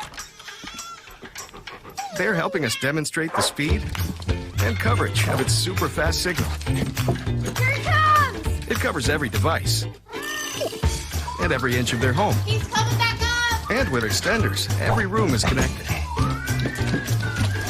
Cover every corner of your home with super fast panoramic Wi-Fi from Cox. During Ford SUV season, find out why more people come back to Ford than any other brand. Here's a reason. We've got room. And here's another. Waze says it's faster to take the side streets. Perfect. And by the way, Ford has won more J.D. Power Initial Quality Awards than any other brand. During Ford SUV season, get 0% for 72 months plus $1,000 bonus cash on Escape, Edge, and Explorer. See your Oklahoma Ford dealer today. You may have heard of Tulsa Tech, but did you know we offer business and industry training for large and small companies? Come get trained and certified in areas like confined space, HAZWOPER, crane rigging, CPR, first responder, and more. To learn more about our affordable and customized training and how Tulsa Tech can be a valuable resource to your company, call 918-828-5000 or visit us online at tulsatech.edu. Weoki's new money certificate rates are incredible. Transfer money from another institution to a Weoki 35-month certificate and receive 3.05 APY. Yes, that's over 3%. And get a $100 cash bonus for new CD amounts of $100,000 and greater. Open your certificate with new money at Weoki and start earning incredible rates. Federally insured, rate and bonus are for new money only. Other terms and limitations apply. Contact Weoki for details.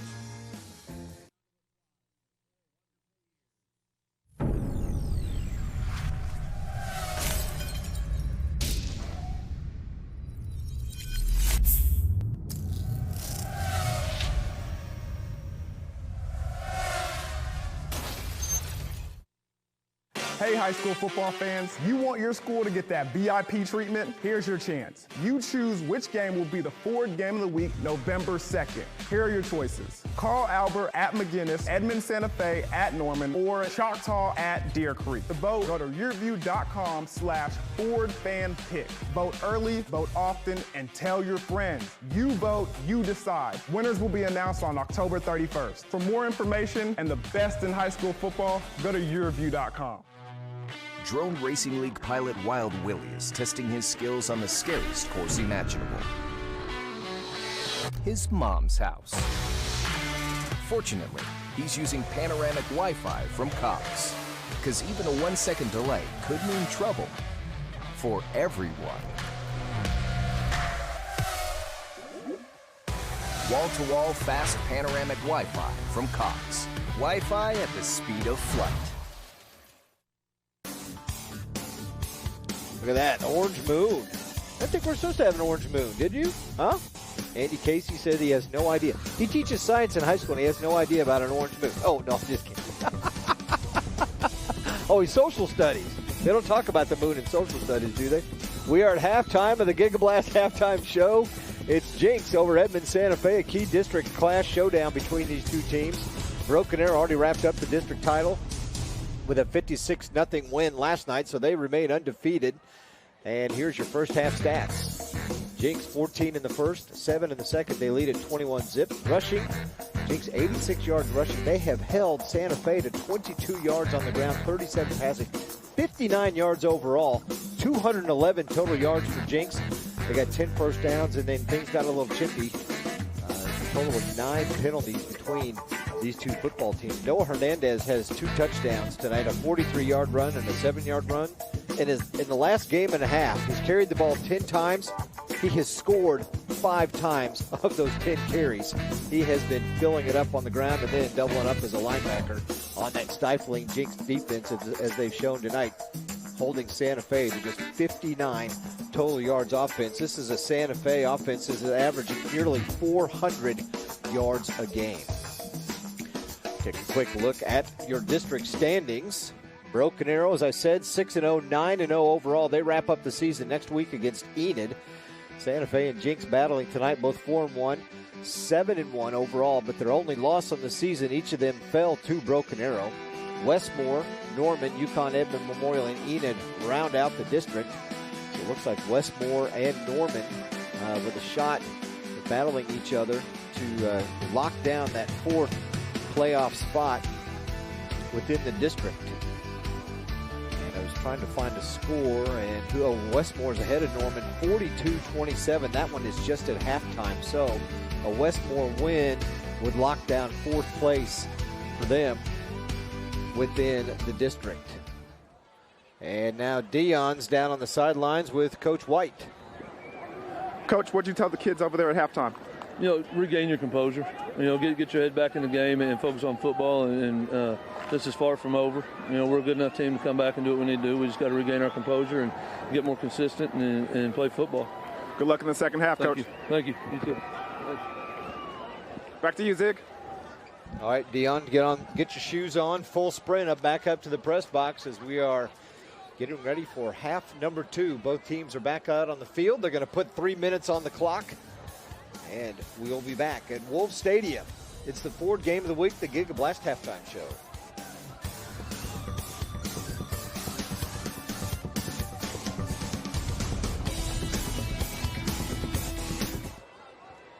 Look, if you're not the lead dog, the scenery never changes. That's why this is the view for every other full-size pickup. And this year, it's deja vu all over again. Because only the Ford F-150 gives you best-in-class torque, best-in-class payload, and you got it, baby, best-in-class towing. This is the big dog. This is the Ford F-150. It doesn't just raise the bar, pal. It is the bar. Now get 0% financing for 60 months plus $4,250 cash back on a new F-150 at your Oklahoma Ford dealer today. Hey, high school football fans, you want your school to get that VIP treatment? Here's your chance. You choose which game will be the Ford Game of the Week, November 2nd. Here are your choices. Carl Albert at McGinnis, Edmond Santa Fe at Norman, or Choctaw at Deer Creek. To vote, go to yourview.com/FordFanPick. Vote early, vote often, and tell your friends. You vote, you decide. Winners will be announced on October 31st. For more information and the best in high school football, go to yourview.com. Weoki's new money certificate rates are incredible. Transfer money from another institution to a Weoki 35-month certificate and receive 3.05 APY. Yes, that's over 3%. And get a $100 cash bonus for new CD amounts of $100,000 and greater. Open your certificate with new money at Weoki and start earning incredible rates. Federally insured, rate and bonus are for new money only. Other terms and limitations apply. Contact Weoki for details. It's that time of year to get your furnace checked. That's right, and our trouble-free guarantee makes it easy. If your furnace breaks down this season, this tune-up's on us, so call Airco Service today. The company you know.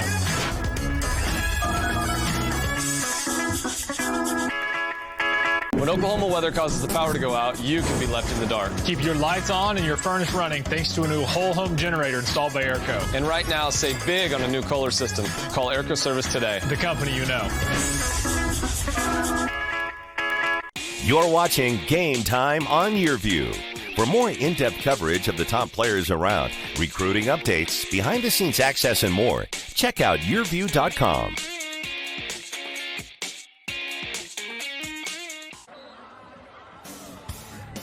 We are back. Dion is back up in the press box with us. Hey, yeah, we need to revisit those keys to the game, Dion. How things shook out in the first half. It's pretty dominating performance by Jenks defense. Yeah, it sure was. One of the things that Jenks went ahead and took care of was that trick or treat. Third down, they did a good job of getting off the field. But for this Edmond Santa Fe team, they could not figure out a way to stop the Jenks offense from converting third down. So they're going to have to do a better job on that. Number 2, monstrous on defense. I mean, between the tackles, they were just getting it done. Jenks was stopping this running attack. They couldn't really pass the ball successfully. So monstrous defense by the Jenks Trojans, and 3 scare up some special plays. They got some good yardage on some kickoff returns there. So let's see if that continues here in the second half. Yeah, and I don't know if you were already unplugged when I was reading the stats or not, but what Jenks has done defensively, the Santa Fe offense, who's averaging almost 400 yards a game, 59 total yards of offense for Santa Fe. Wow.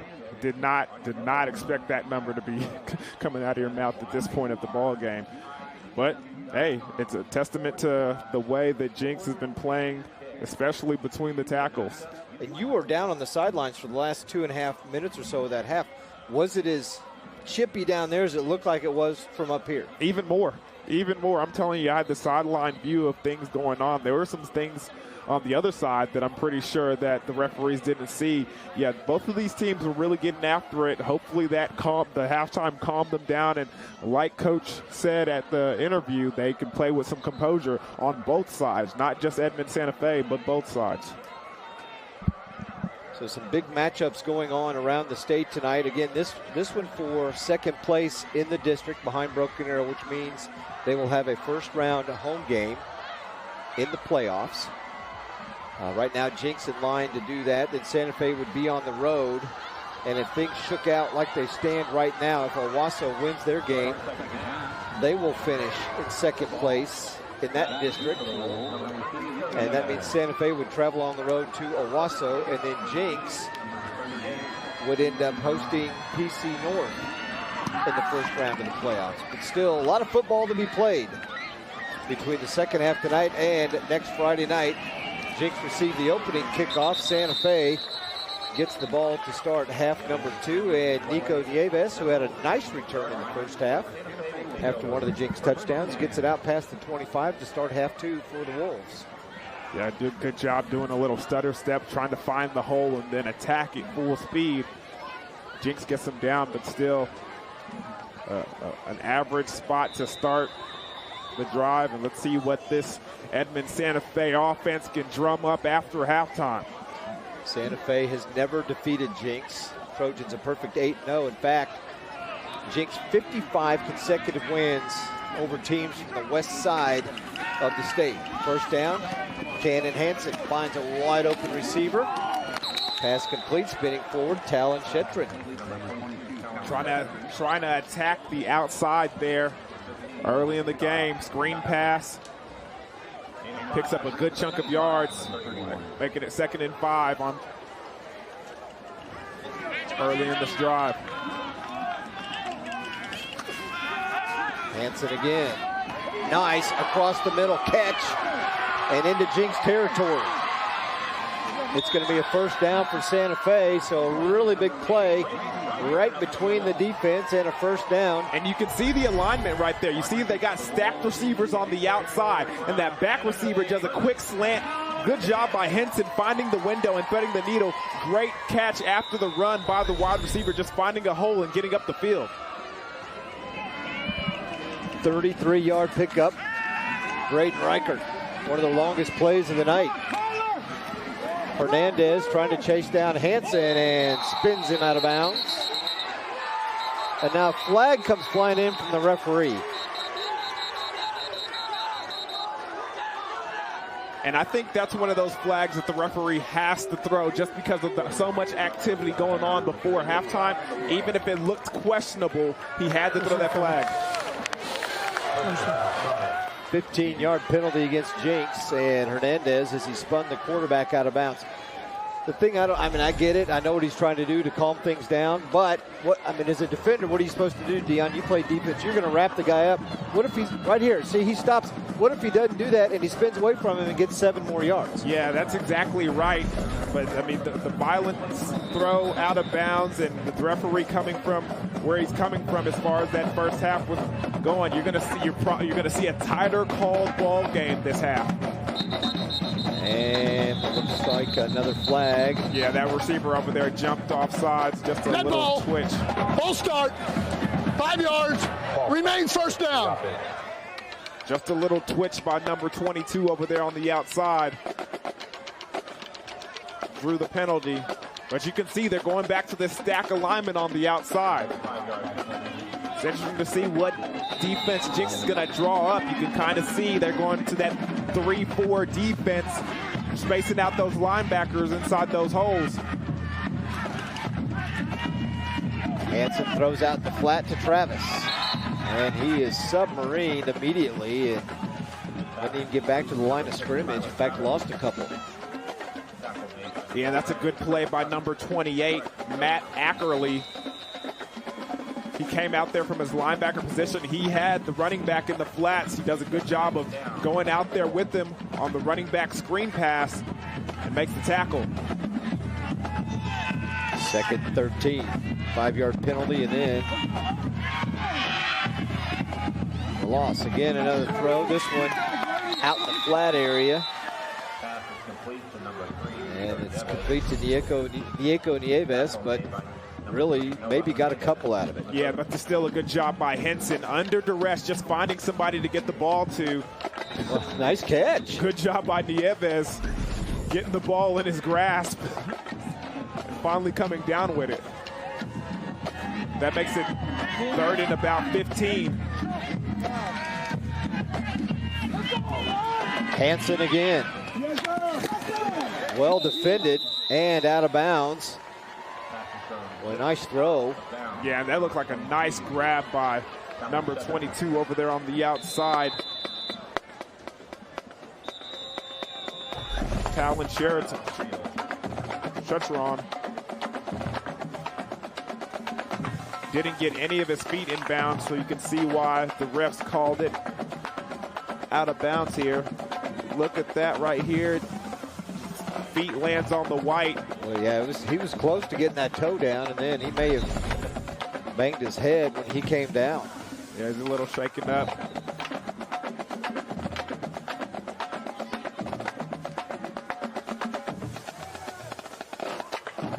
They'll bring up a 4th down and long for Santa Fe, and they're in a position, Dion, at this point in the field, they've got to go for it. They got to get down to the 12-yard line for a 1st down. Yeah, and at this point, if they don't get it, it's still an average field position for Jenks, so you might as well take a shot.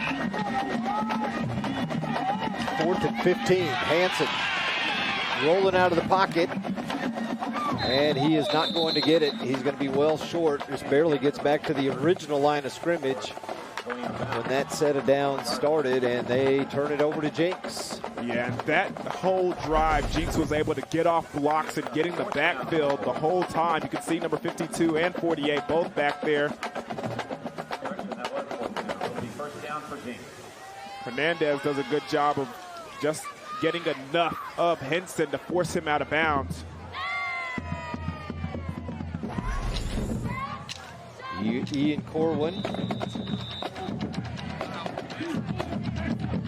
had a couple of big games against Santa Fe the last 2 years.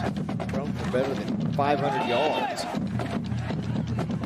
1st down, looks like Grayson Waters gets things going for Jenks offense here in the 2nd half. Starting back right where he left off, a good strong run between the tackles. Picking up about 5 yards. Got 5 on that one. 9 carries, 23 yards, and Kobe Cole in on another tackle for the Santa Fe defense. Had a big hit, probably one of the biggest hits we've seen on the year early about midway through that 1st half. Yeah, doing a great job coming down here, downhill on that post route. Corwin to Julian Clark. And first down for Jenks. Yeah, that's a good job by Julian Clarks coming back to the football, helping Ian Corwin out on that 5-yard out. Check a look at this. See him come back to the football, makes the grab before he's tackled out of bounds.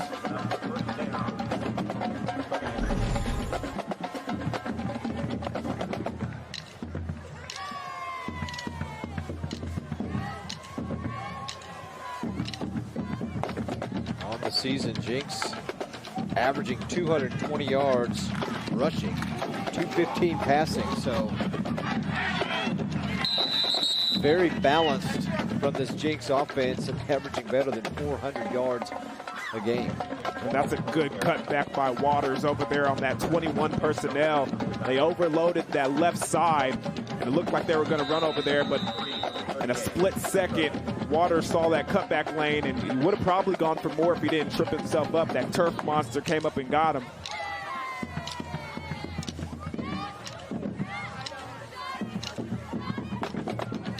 This is what Jenks will do to you. They get the lead. Dion, they're going to try and smash the ball and run a lot of clock. Bleed it dry. And somebody missed the play count. Full start. White. Remains second down. The snap count. Probably the center because you had 2 receivers and a couple of linemen jump. Yeah, it seemed like everybody on that left side went, but nobody on the right did. Yep.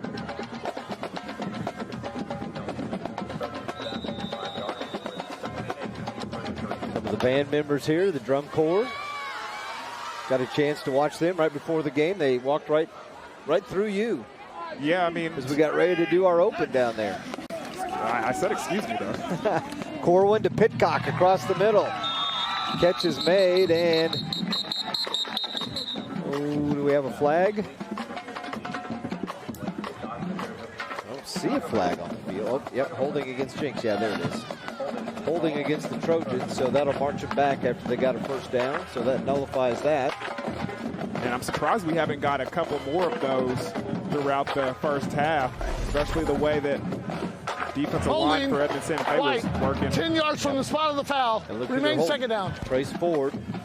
They did a little switcheroo. A little stunt right there in the middle. Confused the center a little bit, and I knew it was an S word. Switcheroo is the only one I could come up with. Hey, you could say switcheroo too. Switcheroo works. That'd be a new defensive play. Get it with the old switcheroo instead of the stunt. Sante Fe brings it. Corwin under duress, and he's going to go down, and he loses the ball.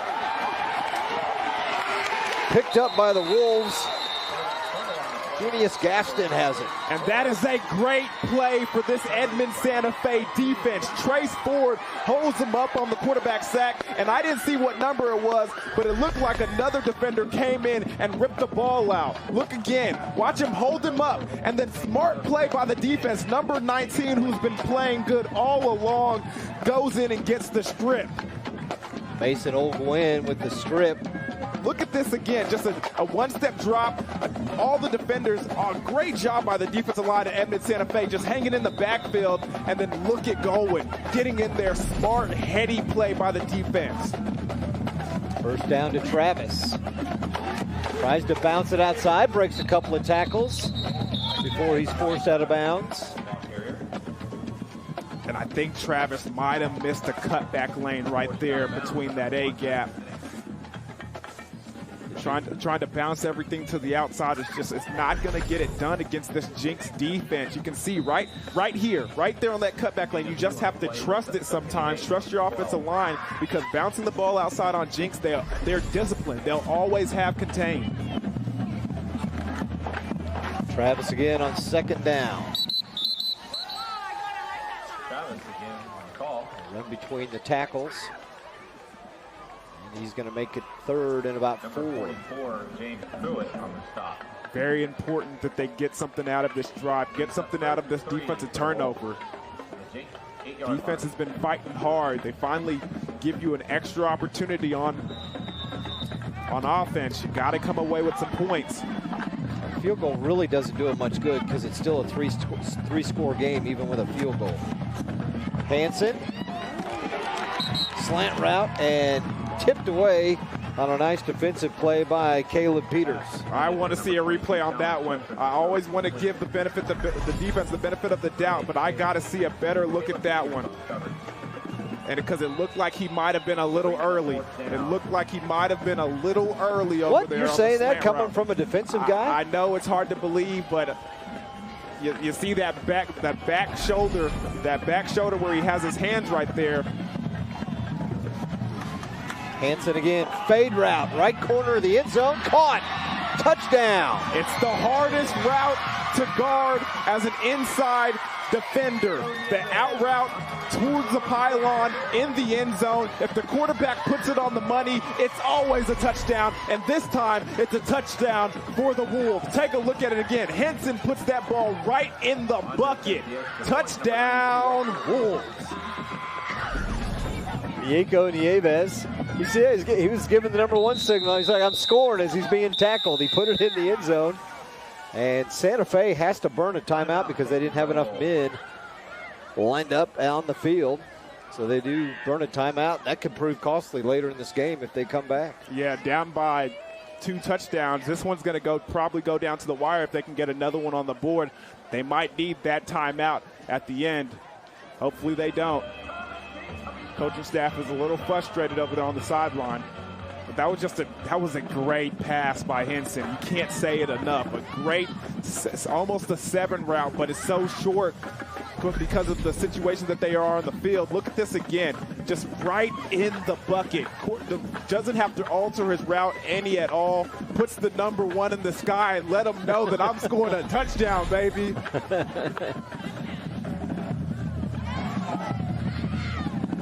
Nieves, the senior on senior night from Hansen. High snap. Oh, and pass what a was pass. Caught. What a pass. Did you see him throw it in between all that traffic? And guess who it is, Zig? Guess who it is? Number 19, one more time. The guy who strips the ball and gets the sack also gets the 2-point conversion, baby.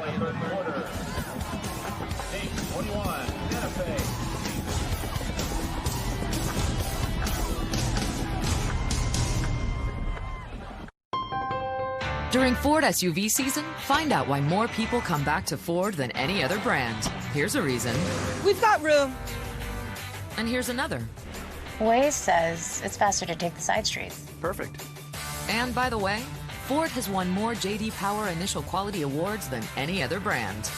During Ford SUV season, get 0% for 72 months plus $1,000 bonus cash on Escape, Edge, and Explorer. See your Oklahoma Ford dealer today. Are you looking for a career where you can work anywhere and even travel the world? Do you have a passion to work with people, plan events, or own your own restaurant? Tulsa Tech can help you build a successful career with exciting hospitality programs. Programs like culinary arts, restaurant and lodging management, and event planning. Make your own path to a successful career you love by calling Tulsa Tech at 918-828-5000 or apply online at tulsatech.edu. 21-8 our score. Santa Fe strikes after a Jenks turnover. A Cannon Hansen 7-yard touchdown pass to Diego Nieves, and then Braden Reichert hits Mason Olguin for a 2-point conversion. Don't think that was planned because the snap was high and he just took off. Yeah, I could hear the fire call from up here, Sid.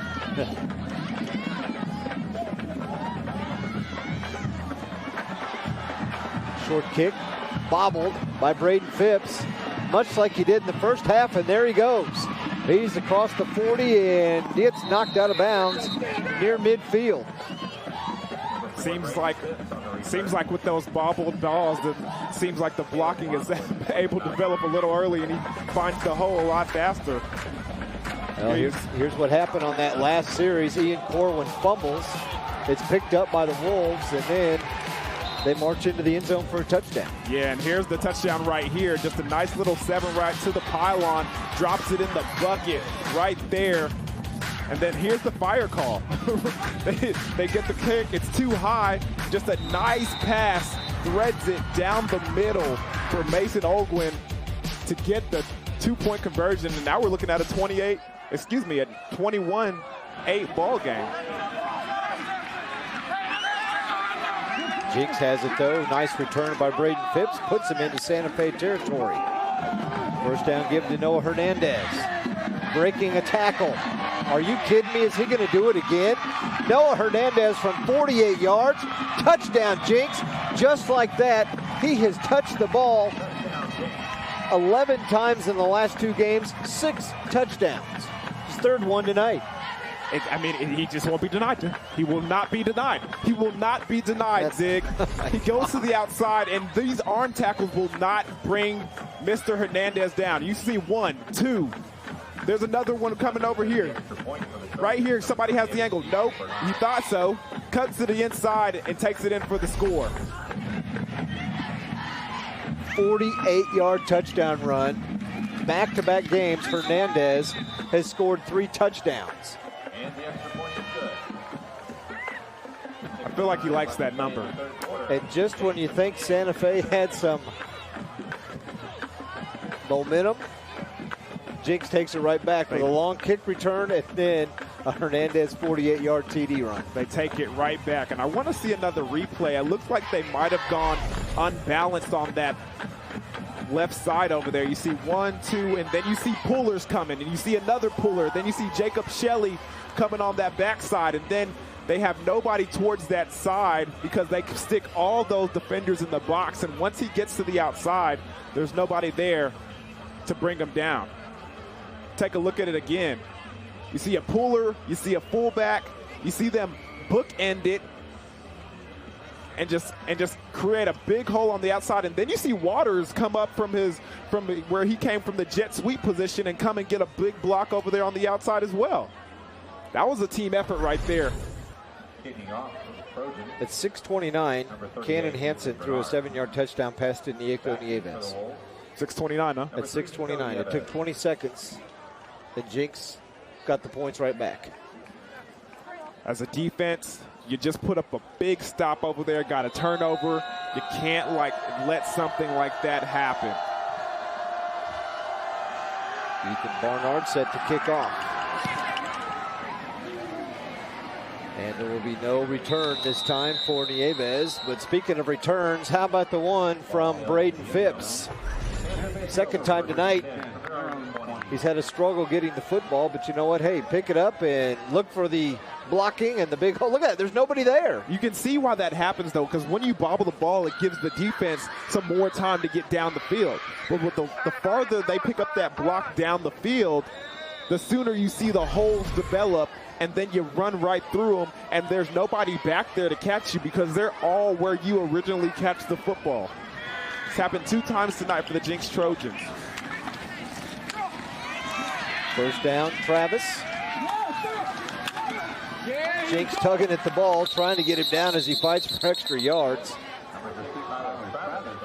Yeah, hit him with a draw play right there. It doesn't work to the perfection that you would want to see because of the discipline of the Jenks Trojans defense.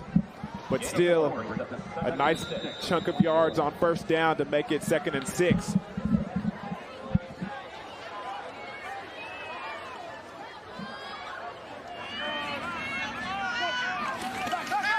Second down, Hansen again.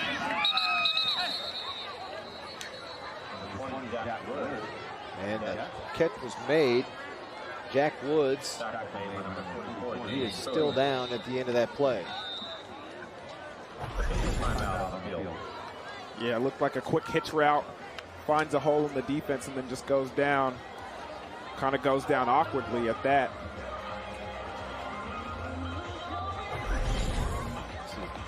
Maybe his neck twisted a little bit as he was.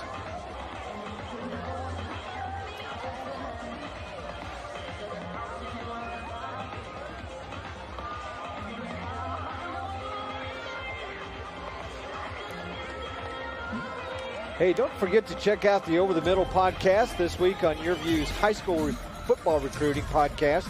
Nebraska fans have seen it before. New coach arrives in Lincoln. Jeremy Crabtree is going to talk about Scott Frost with Sean Callahan of Huskers Online about why things should work out this time. Nebraska finally got their first win of the year. And they're also going to preview some of the high school football in Oklahoma. All that and more on this week's podcast of Over the Middle. Check it out at YurView.com.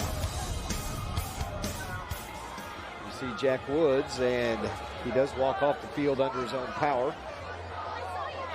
The training staff was there to check him out. The team's back on the field. They'll wind the clock.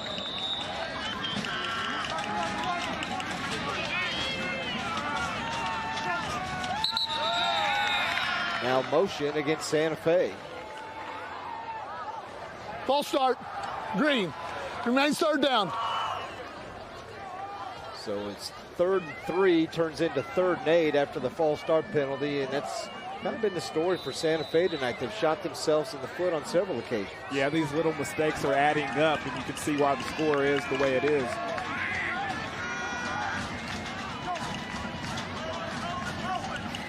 Hansen again. As a receiver and knocked out of bounds past the first down marker. And it will be a first down, and there he is, Trace Ford. Second time we've called his name on offense tonight. Yeah, just a smart route by Trace Ford. It's initially a 5-yard and out, but he does a good job of finding the stick, getting to it, and then breaking off his route. Ford has committed to play at Oklahoma State. Trying to follow the shoes of a former Edmond Santa Fe player, Calvin Bundage, who...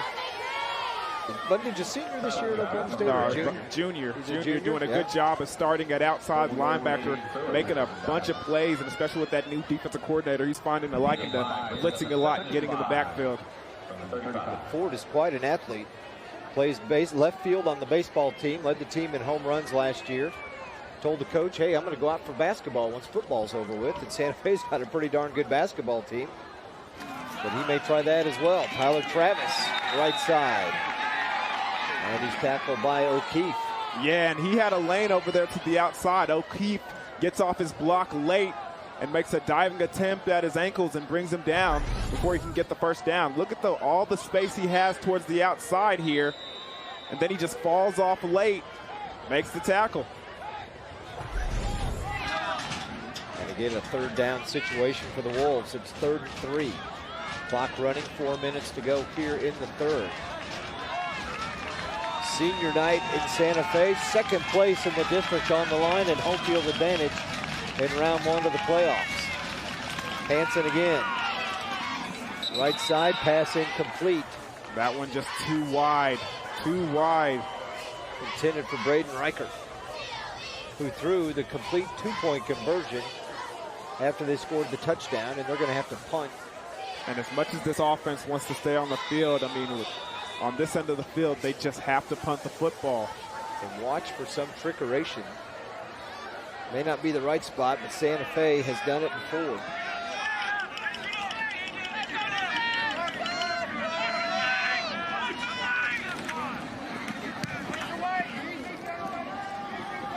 Phipps with the fair catch.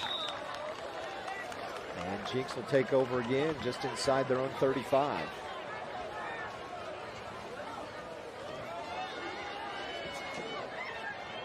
Don't forget, next Thursday night, we've got more high school football as we head toward week number 10. These same Jenks Trojans are going to go down the Turnpike one more time to take on the Westmore Jaguars.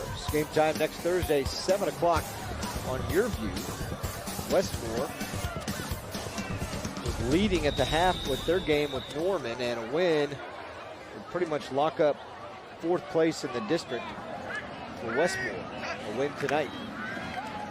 First down, Corwin passes to Julian Clark. He's got a first down. Noah Hernandez, 5 carries, 103 yards. He's tearing it up, Dion. He certainly has. He is out right now, but Jenks with that mix of run and pass, pretty equal on the season from their offense.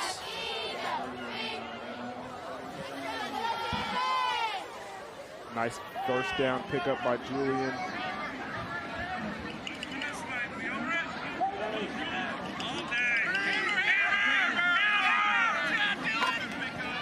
Grayson Waters.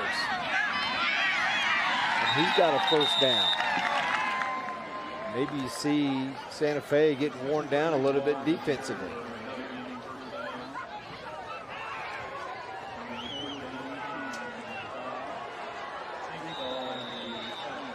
2 plays, and just like that, Jenks already in Santa Fe territory. Yeah, happened really fast.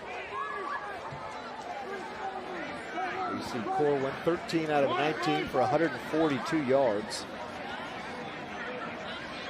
2 games against Santa Fe, he's thrown for better than 500 yards the last 2 years. Play clock already down to 4-3. And he gets it off. Waters again. Another Jenks first down. 3 plays, 3 first downs. And Waters goes out of bounds at about the 15. Just finding a nice cutback lane and getting up the field and picking up the first down and plenty more. Look at this. Cuts across the field, switches the ball just like you're taught. Tries to cut back one more time, but a good job by the Santa Fe defense on their pursuit angles, and he doesn't have anywhere to cut back to. 27-yard run for Waters, and on the night, 81 yards for Waters. Quick pass to Clark on this right side. And he goes through 2 defenders. Gets inside the 5, and another Jenks first down. 4 plays here on this drive, Dion, and every one of them has resulted in a first down. Yeah, just dialing up some good play calls for Jenks. It's the play action pass right here. Throws the screen towards the sideline and just a lot of room to run. And that's got to be a call from the quarterback where you got an option depending on how the defense lines up, if you're going to throw it or maybe run it. Yeah, and I'm not going to put it past this Edmond Santa Fe defense to be a little bit tired as much as the time they spent on the field today. Noah Hernandez again. Touchdown again for Noah Hernandez. And then a flag comes in late as there's 3 or 4 bodies over here on this right side, complete opposite side of the play. And Trace Ford was involved in that from Santa Fe as it's against Jenks.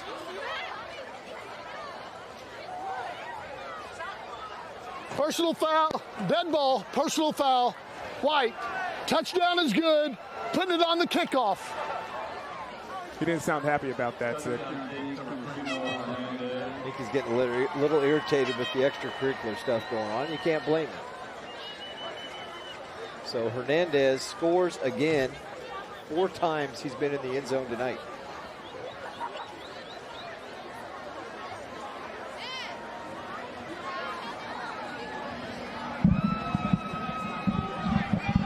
He's touched the ball 6 times tonight. He's scored 4. And he's got 110 yards rushing.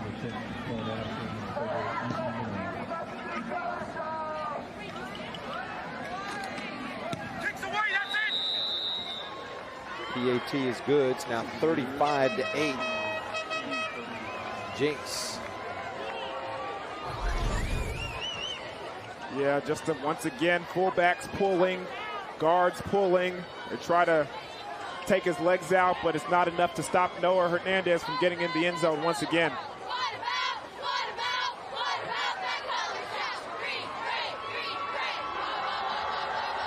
Ran through a couple of tacklers and dived the last 1.5 yards into the end zone. So with 2:01 to left in the third, Jenks has scored and responded after their turnover with 2 touchdowns.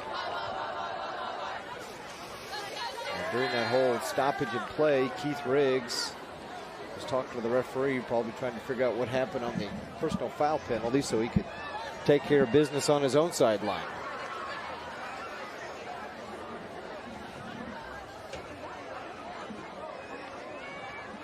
Yeah, and I'm imagining Edmond Santa Fe will have pretty good field position.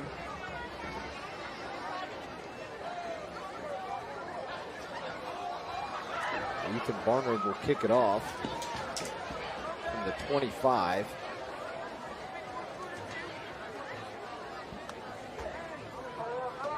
Diego Nieves had a nice kick return in the first half and may have an opportunity here in the third quarter.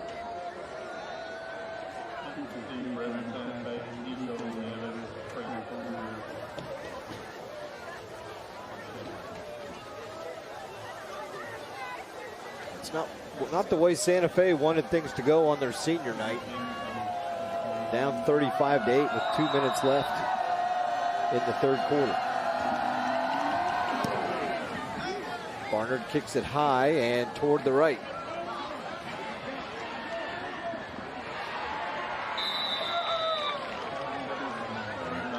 Tackled out of bounds at about the 30-yard line, and that's where Santa Fe will take over.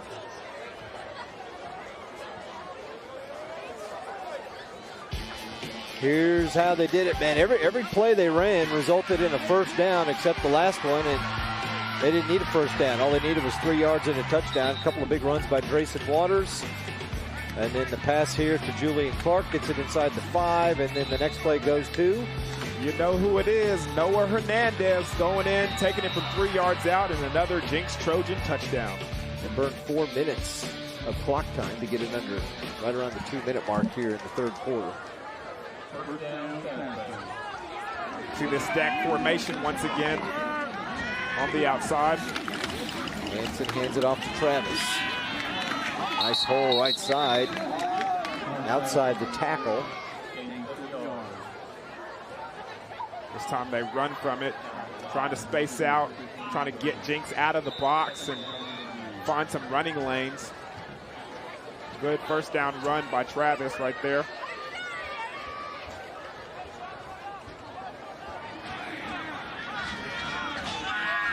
Gain of 6, second 4. Hanson again. Hernandez can't get him. Hanson gets by him and then slides down at the 44. And another penalty. We're going to call it on Jenks. Hanson got enough for the first down. Yeah, I mean, quarterback slides like that, gives up his body. Corner tries to finish him off a little, and the refs do not like that. Personal foul. Personal.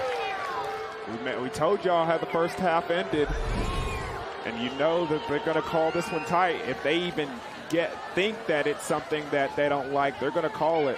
You can see him, he takes that forearm to the head of the quarterback, and the referees throw the flag.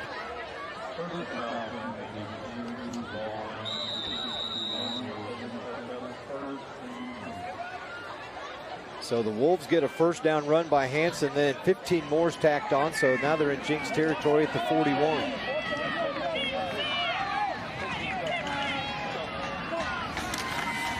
Hanson again throws it to the outside, incomplete. Yeah, and this time they were sitting on that screen pass.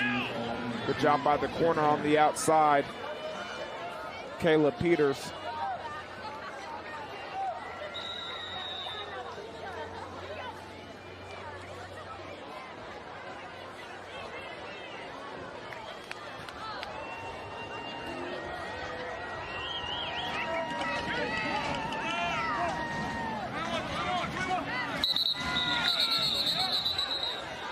Movement. End ball. Ball start. Green. Second down. So they move back 5 more.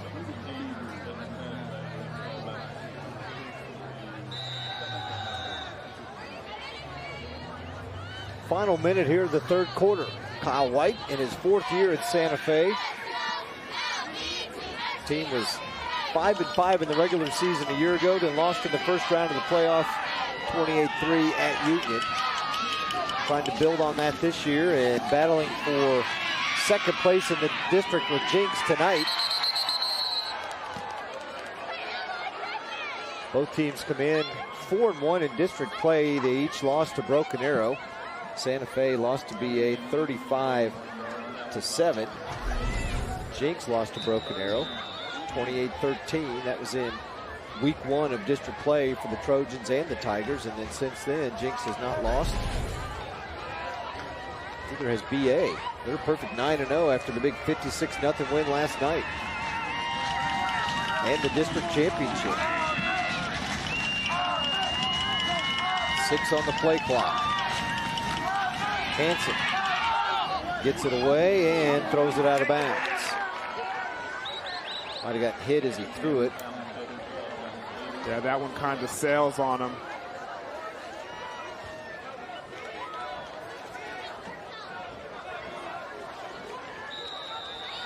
Here comes the punt team.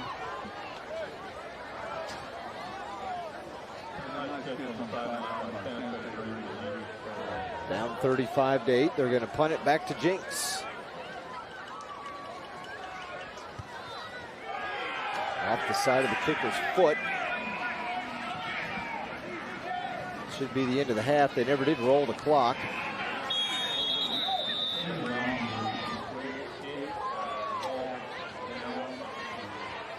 I said the half. Should have been the end of the quarter. They never did roll the clock till the ball was almost down.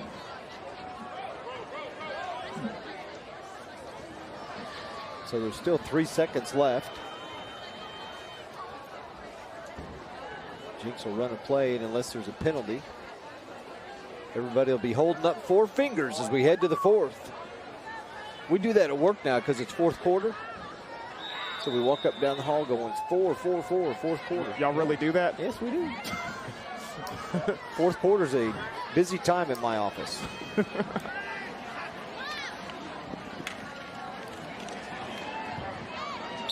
First down run by Drayson Waters. Hold your fingers up, Dion. You know why? It's 4th quarter. We're headed to the 4th. There's the Wyoke kick for cash, $500. And a big hug, and it's 35-8 Jenks.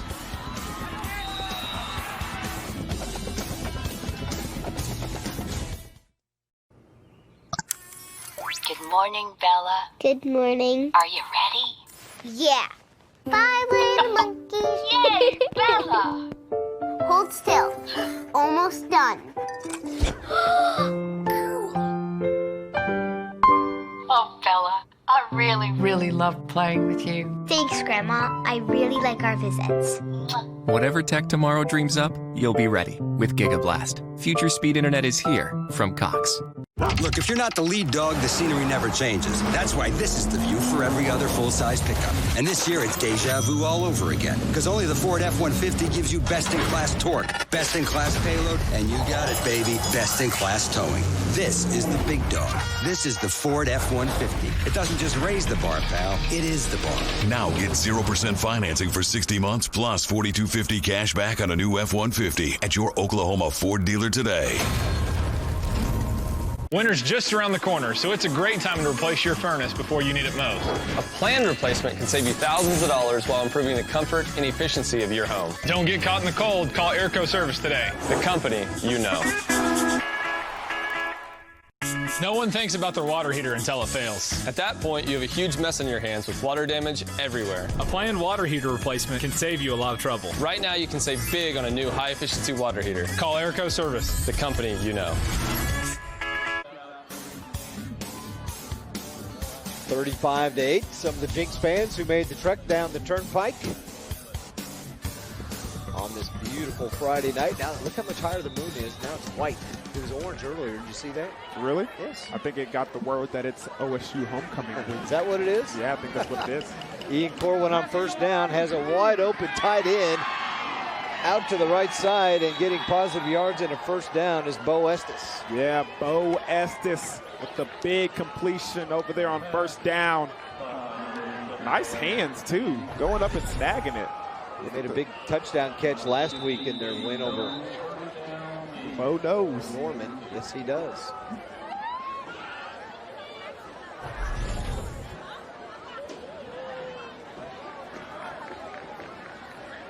Season, 224 yards, 2 touchdowns, and as I mentioned, he got one of those 2 touchdowns a week ago.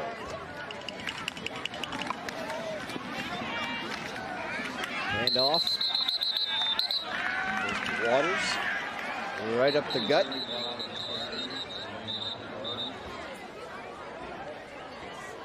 the officials stop the clock.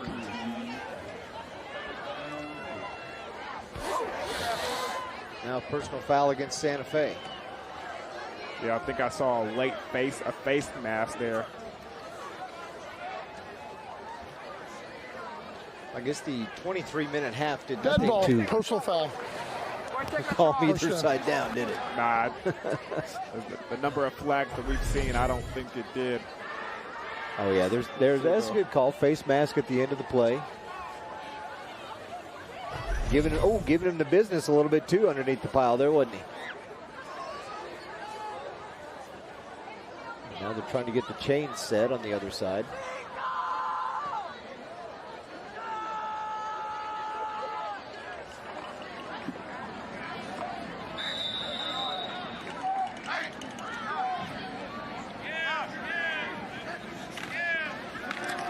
Waters drilled right as he got the handoff, and Santa Fe was in the backfield. And was it Trace? Yeah, I think it was number 1 back there, making the first initial contact. Talking about Trace Ford, the senior defensive end. He just busted through everybody. Yeah, I think he lined up over there on the inside this time and spot his way through the line. They move him around. He doesn't stay at his defensive end position, does he? Nah. Trace Ford moves around on offense and on defense, so you always got to keep an eye out for number 1. Well, he has more receiving touchdowns than any other receiver on their team. And then he's one of the top tacklers on defense. Julian Clark outside. Pushed out of bounds at the 28.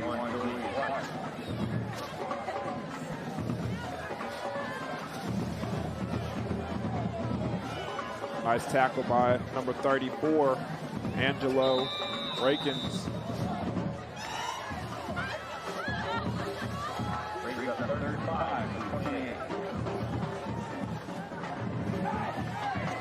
He is also a sophomore.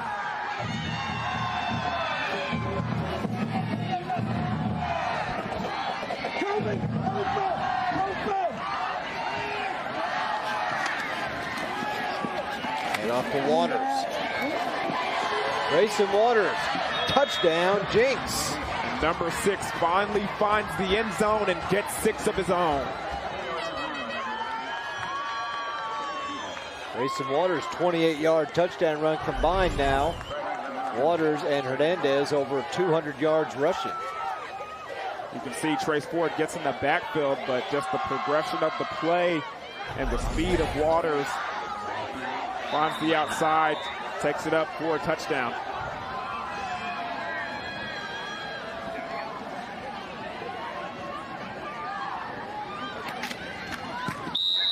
Ethan Barnard puts it through, makes it 42-8 Jenks. Still got 10-15 to go in this one. They picks up a couple of key blocks over there on the outside. And I think you mentioned it a little bit on that last drive when Jenks just, like a hot knife through butter, in 5 plays, marched down the field. That Santa Fe defense is, they're spent. Yeah, this defense has been on the field for a while. I mean, just Jenks chewing up the clock and getting first downs. Those things add up. Interesting to see what that time of possession looks like. I mean, you said it, first half, 55 yards for this Edmond Santa Fe offense. That tells you they probably weren't on the field too many times.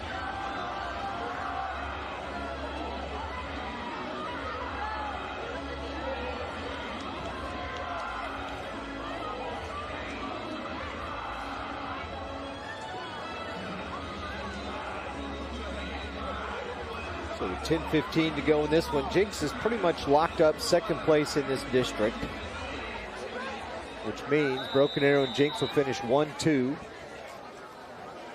And both those teams will host first round playoff games on November the 9th.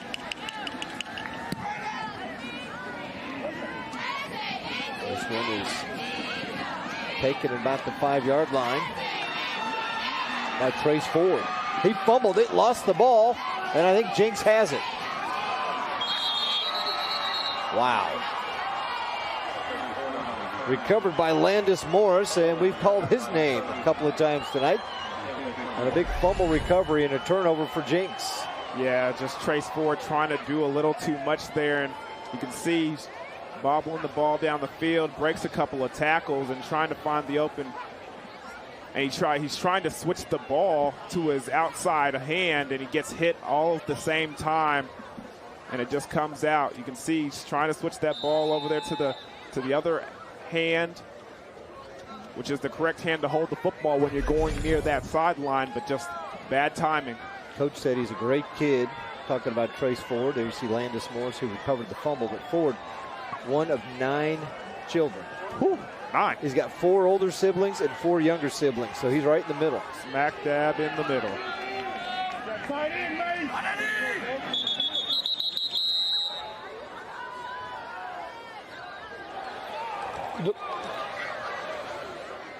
Dead ball. Delay game.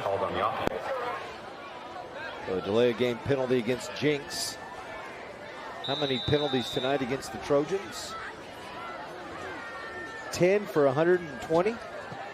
10 for 110 on the other side. Santa Fe, 6 for 50 yards.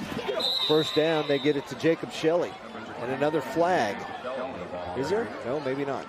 I saw the yellow marker come up on our screen, and that must have been from the last play.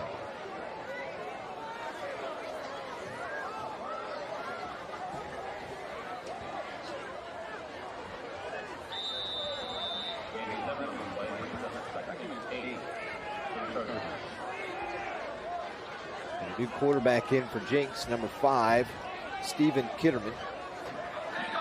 Stephen Kittelman, number 5. Hand off to Shelley. So Ian Corwin's night is done. Hernandez is probably done, at least offensively, and so is Drayson Waters, I would imagine. As Jenks is getting a lot of their second string players in there.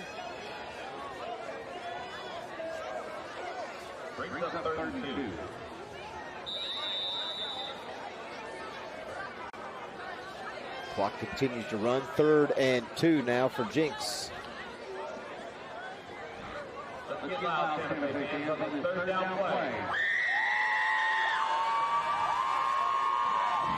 Eight seconds to go on the play clock.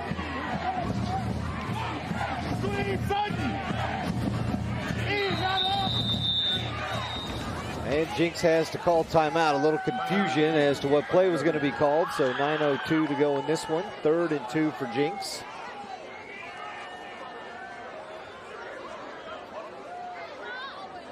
Good opportunity for those guys who don't get a lot of playing time to get out there and get some work in a game that means something and to learn what's going on. Don't forget the Ford Fan Pick Game of the Week. Friday, November 2nd, go to YurView.com, Ford Fan Pick, and who's it going to be? Choctaw Deer Creek? Santa Fe Norman, Carl Albert, and Bishop McGinnis. Which game will you choose? Vote early, vote often, as voting ends at noon on Monday, and we'll pick that game to see who will play next Friday night right here on YurView.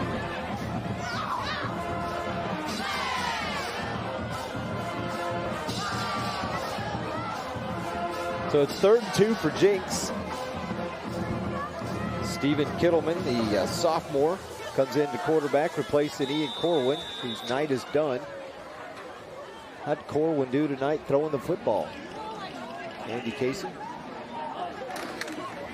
169 yards. First down for Jenks as they cross the 15-yard line. And that's Jacob Shelley. Big fullback, bruising fullback for Jenks. Man, he does a great job when he gets out there with the first string blocking for the guys up front. Yeah, he's run some, but he's also a load carrying the football. Yeah, I've seen him make some very key blocks this evening. 5'11", 209 pounds. Yeah, when he gets a chance to tote the rock, watch out. Rushed for about 350 yards on the year. Kittelman again. Shelley again. So he gets inside the 10.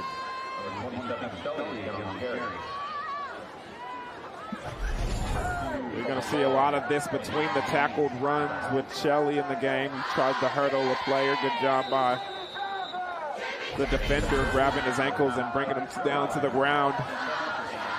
Corwin 16 out of 21 for 169 yards for Jenks.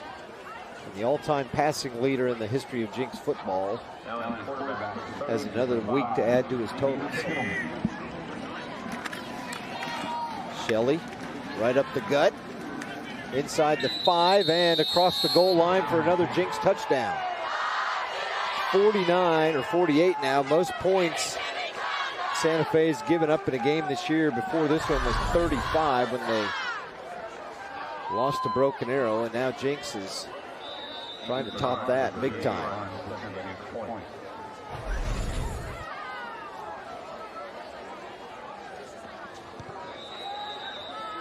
(49-8) our score. 7:39 to go in this one. Yeah, just a tough 8-yard run by Shelley going in, taking it in for a touchdown. You're watching Game Time on YurView. For more in-depth coverage of the top players around, recruiting updates, behind-the-scenes access, and more, check out YurView.com. Hey, high school football fans, you want your school to get that VIP treatment? Here's your chance. You choose which game will be the Ford Game of the Week, November 2nd. Here are your choices. Carl Albert at McGinnis, Edmond Santa Fe at Norman, or Choctaw at Deer Creek. To vote, go to yourview.com/FordFanPick. Vote early, vote often, and tell your friends. You vote, you decide. Winners will be announced on October 31st. For more information and the best in high school football, go to yourview.com. You're watching Game Time on YurView. For more in-depth coverage of the top players around, recruiting updates, behind-the-scenes access, and more, check out YurView.com.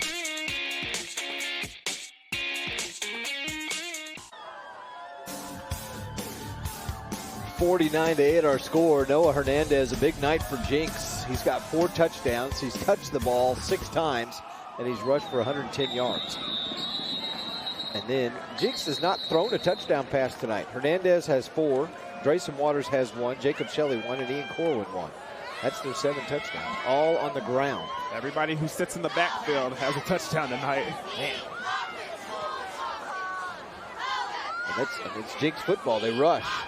But you know what? They're so balanced in what they do offensively, rushing, passing throughout the year. They can be hard to defend. Yeah, very balanced attack, very much a power football team between the tackles and picking up first downs. This will be 56 consecutive wins for Jenks against teams on the west side of the state. Last time they lost, back in the state quarterfinals to Westmore in 2002. Travis bouncing off tacklers, gets across the 30 to the 31. He's been pretty quiet tonight, rushing the football, Dion. Yeah, it's been tough sledding for Travis. Does a good job here, avoiding some tacklers and staying up, picking up some good chunk of yards and getting the first down for the Wolves. Just 62 yards on 17 carries. 19 carries? 19 carries. 62 yards on 19 carries.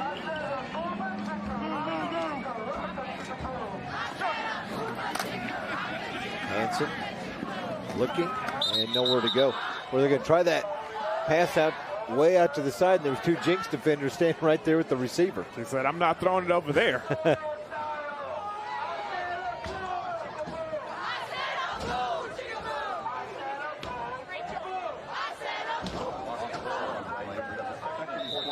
So Hansen ends up losing about 5 yards on first down.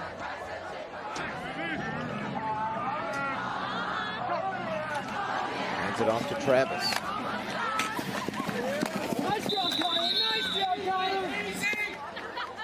Run out of bounds at the 32. Clock stops. And it'll bring up 3rd and long.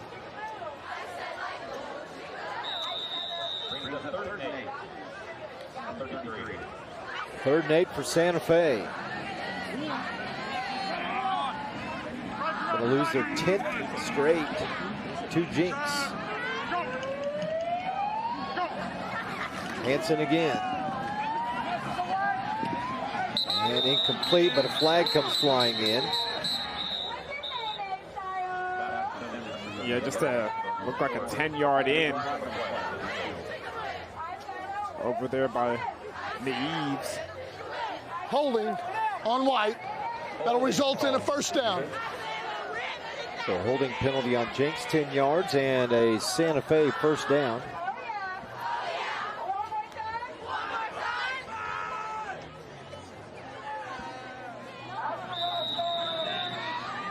11 first downs on the night for the Wolves.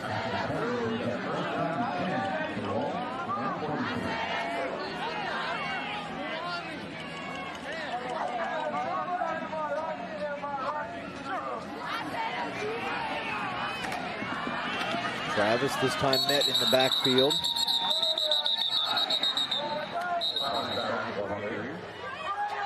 And stacked up. Check out some of the other scores.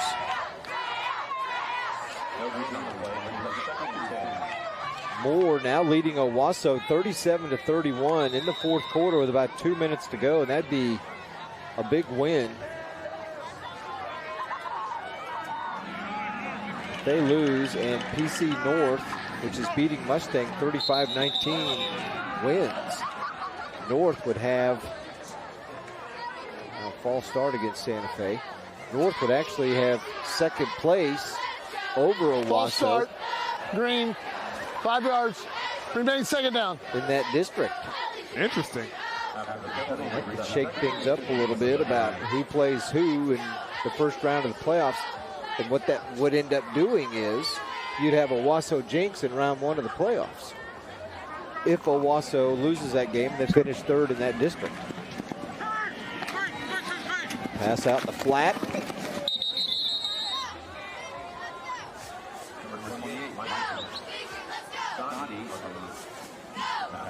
So we get back to the line of scrimmage after, just past the line of scrimmage after the false start penalty. Third down and now 9.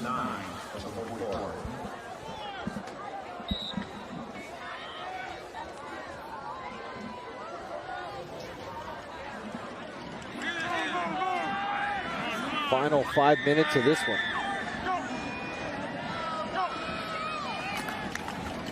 Hansen again. Pass caught and immediately tackled. And that was a great crossing route. You could see both of the slot receivers passing by each other, trying to hit the crossing route. See both of them come across, and he finds a receiver that's open, puts it on that upfield shoulder. Good job getting that pass over there to him. Caden Atticus makes the catch and goes down. It's fourth down, so they're going to go for it.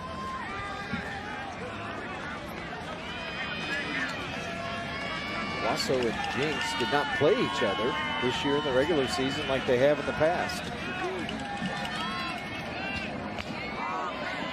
Hansen under some pressure, gets out of the pocket and goes out of bounds. Taken out in front of the Jenks bench. Shy of the first down, and the ball will be turned over to the Trojans with 3:55 to go. Like Justin Murphy might have been the one on the tackle.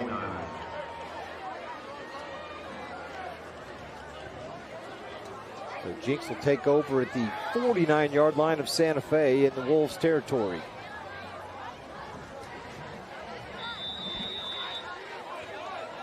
Kyle White going to have to look at the tape tomorrow and figure out how to beat this Jenks team. And have his team regroup as they head into the final week of the season against Norman.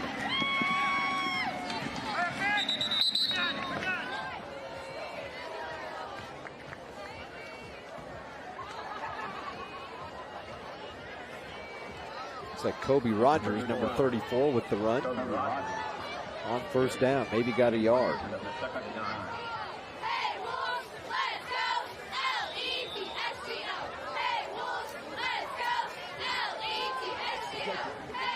Jacob.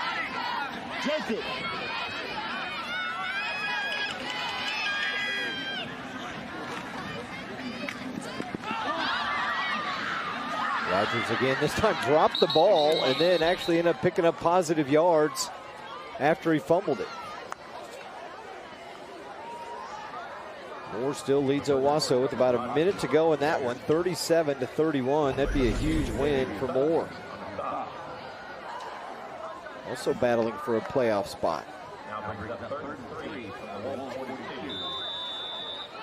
They'd be 4-2. Owasso would be 4-2.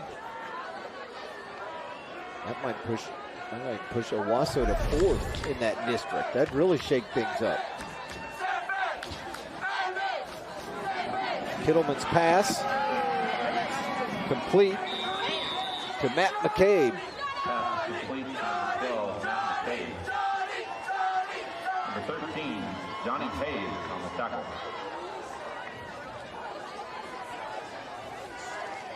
And number 13, Jonathan Hayes, made the tackle. Interesting story about that. Number 13, that jersey rotates from week to week to different players, and typically it goes to the top special teams player of the week. Hayes, as a senior, normally wears number 27. 13 signifying this Edmond Santa Fe team wants to get to the 13th game of the season and win it, which would be the state championship. Similar to what they do with the 12th man down at Texas A&M. And Hayes is the lucky recipient of that number 13 jersey on this senior night. Number 36, Mason Lucero on the tackle. Great story here at Santa Fe. And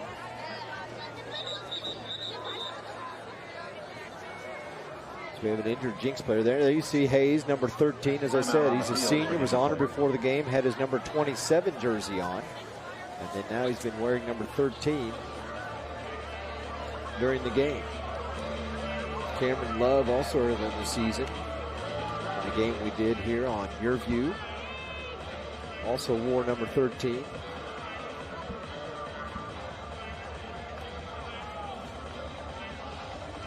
So we got a minute 45 in this one, and sitting down on the turf right now, Hayden Crawley, sophomore offensive lineman, may have twisted his ankle. See the Jenks training staff out there taking a look at the young man. Well, don't forget, more high school football. This is week 9, but next week in week 10, still a lot to be decided, at least in some classifications. Jenks will be on next Thursday night. It was one of our Ford fan pick games of the week. They'll take on the Westmore Jaguars. And then next Friday night, you have a chance to help us decide which game we will broadcast. Choctaw Deer Creek, Santa Fe Norman are at Carl Albert and Bishop McGinnis. It's the YurView.com Ford fan pick. Go to it, vote early, vote often. Voting closes at noon on Monday. And it was a tight race between the Choctaw Deer Creek and Carl Albert Bishop McGinnis schools to decide who's going to be on TV next Friday. Quick pitch to the outside. Roman Hopkins is tackled. Dion's made it down to the sidelines and is hooked up. Dion, final minute in this one. Your thoughts on the domination by Jenks tonight? Yeah, I mean, it was just prototypical Jenks football, running the ball, a very balanced attack on offense. I mean, running between the tackles, then Noah Hernandez doing his thing every time he touched the ball. I mean, what was that stat? 6 touches, 4 touchdowns? I mean, can't ask for a better night. And 110 yards. So he had, touched the ball 12 times and scored 7 touchdowns in the last 2 weeks. Not bad. Not bad at all. Left side, big hole. Headed toward the end zone, wanting to score, and dragged down at the 5-yard line for Jenks was Griffin Forbes, also a sophomore. Number 39, Griffin Forbes on the carry. Big hole on that left side. Jonathan Hayes on the tackle. Coach Kyle White told us, too, Dion, before this game, he's trying to get his freshman team, his JV team, his junior high team to play against Jenks, to play against the teams from the east side so they get used to facing him when they get into the upper ages in high school. Yeah, I mean, he mentioned it that you got to be able to get familiar with facing teams like this, because the more you play them, the more you get accustomed to it, and the more you are used to facing great competition, the better that you get. That's going to do it. Jenks wins it 49-8. 7 rushing touchdowns tonight for the Trojans on offense, as they put some big numbers up on the ground for sure. led by Noah Hernandez, who had 4 touchdowns on 6 carries and 110 yards.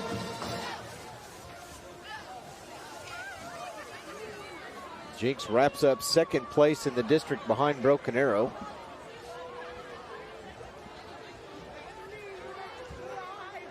Santa Fe falls to 4-2. It looked like Westmore was winning tonight, so they would be tied with Santa Fe, both of them at 4-2 in the district. But Santa Fe has the edge because they beat Westmore last week 24-6. And then Westmore has 1 game left, and that's at Norman.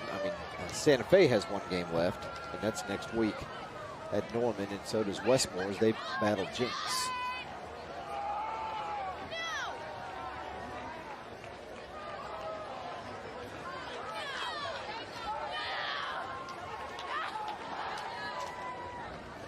So let's head down to the field. We'll take a break, come back, and we will head down to the field when we come back to talk to the coach and our player of the game. Jenks wins it 49-8, your final score.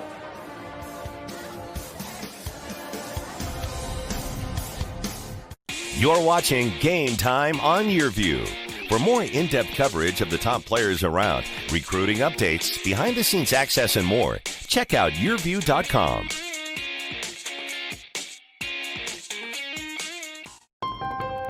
During Ford SUV season, find out why more people come back to Ford than any other brand. Here's a reason. We've got room. And here's another. Waze says it's faster to take the side streets. Perfect. And by the way, Ford has won more J.D. Power Initial Quality Awards than any other brand. During Ford SUV season, get 0% for 72 months plus $1,000 bonus cash on Escape, Edge, and Explorer. See your Oklahoma Ford dealer today. You may have heard of Tulsa Tech, but did you know we offer business and industry training for large and small companies? Come get trained and certified in areas like confined space, HAZWOPER, crane rigging, CPR, first responder, and more. To learn more about our affordable and customized training and how Tulsa Tech can be a valuable resource to your company, call 918-828-5000 or visit us online at tulsatech.edu. Winter's just around the corner, so it's a great time to replace your furnace before you need it most. A planned replacement can save you thousands of dollars while improving the comfort and efficiency of your home. Don't get caught in the cold. Call Airco Service today. The company you know. No one thinks about their water heater until it fails. At that point, you have a huge mess on your hands with water damage everywhere. A planned water heater replacement can save you a lot of trouble. Right now, you can save big on a new high-efficiency water heater. Call Airco Service. The company you know. You're watching Game Time on YurView. For more in-depth coverage of the top players around, recruiting updates, behind-the-scenes access, and more, check out YurView.com.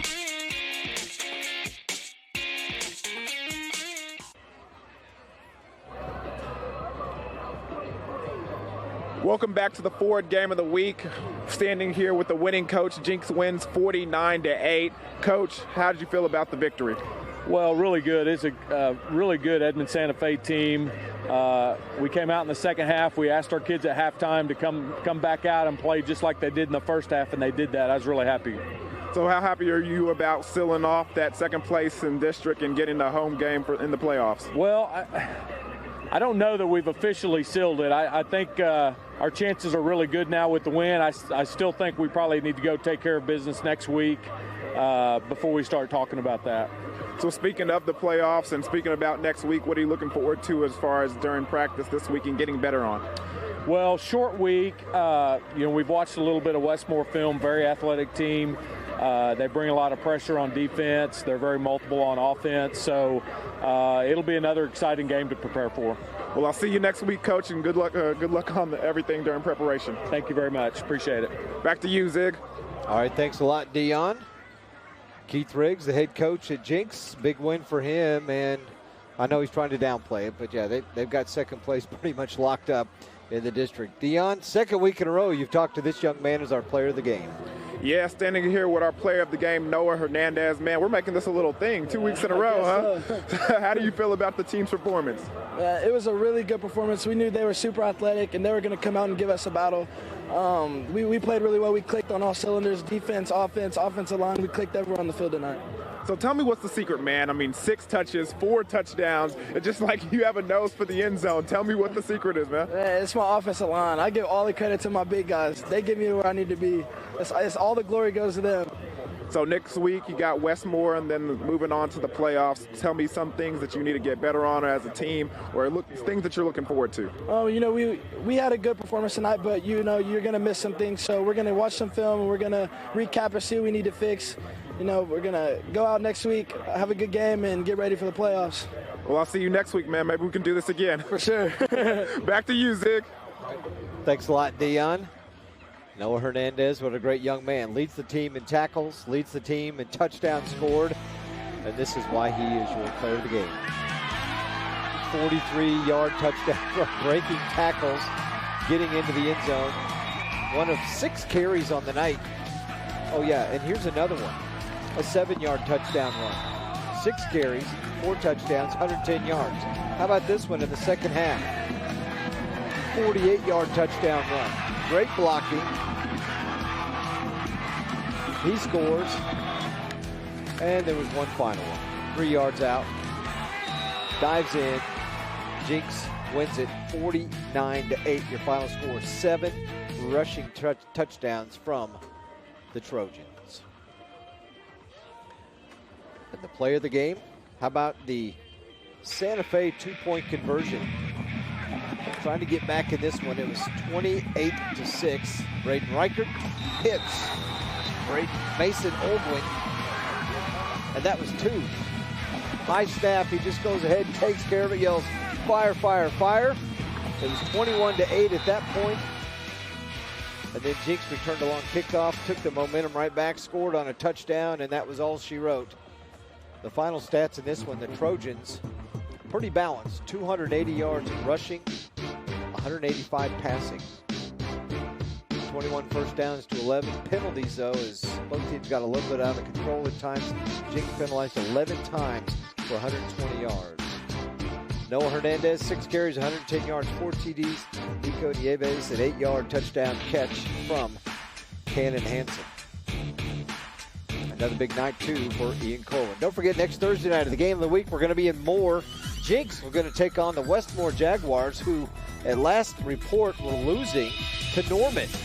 Upset City tonight on the west side. And then next Friday night, it's going to be the Ford Fan Pick Game of the Week. Who's it going to be? Go to YurView.com/Ford Fan Pick. Choctaw, Deer Creek, Santa Fe, Norman, or Carl Albert, Bishop McGinnis. Vote early, vote often. For Dion Amade, I'm Mike Ziegenhorn, and the entire YurView crew, thanks a lot for joining us from Santa Fe. The final, Jenks wins it 49-8.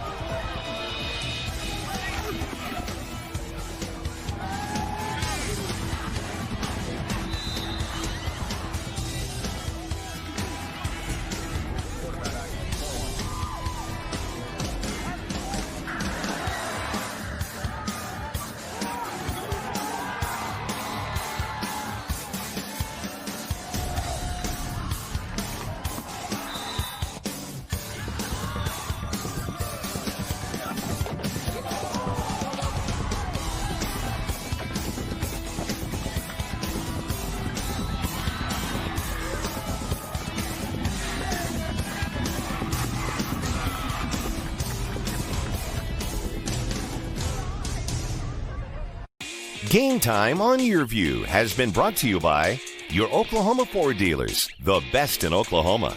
Airco, the company you know. Tulsa Tech, for your future success, go to tulsatech.edu. And by Weoki Credit Union. Join us all fall long for some of the top high school football from around the country on Game Time.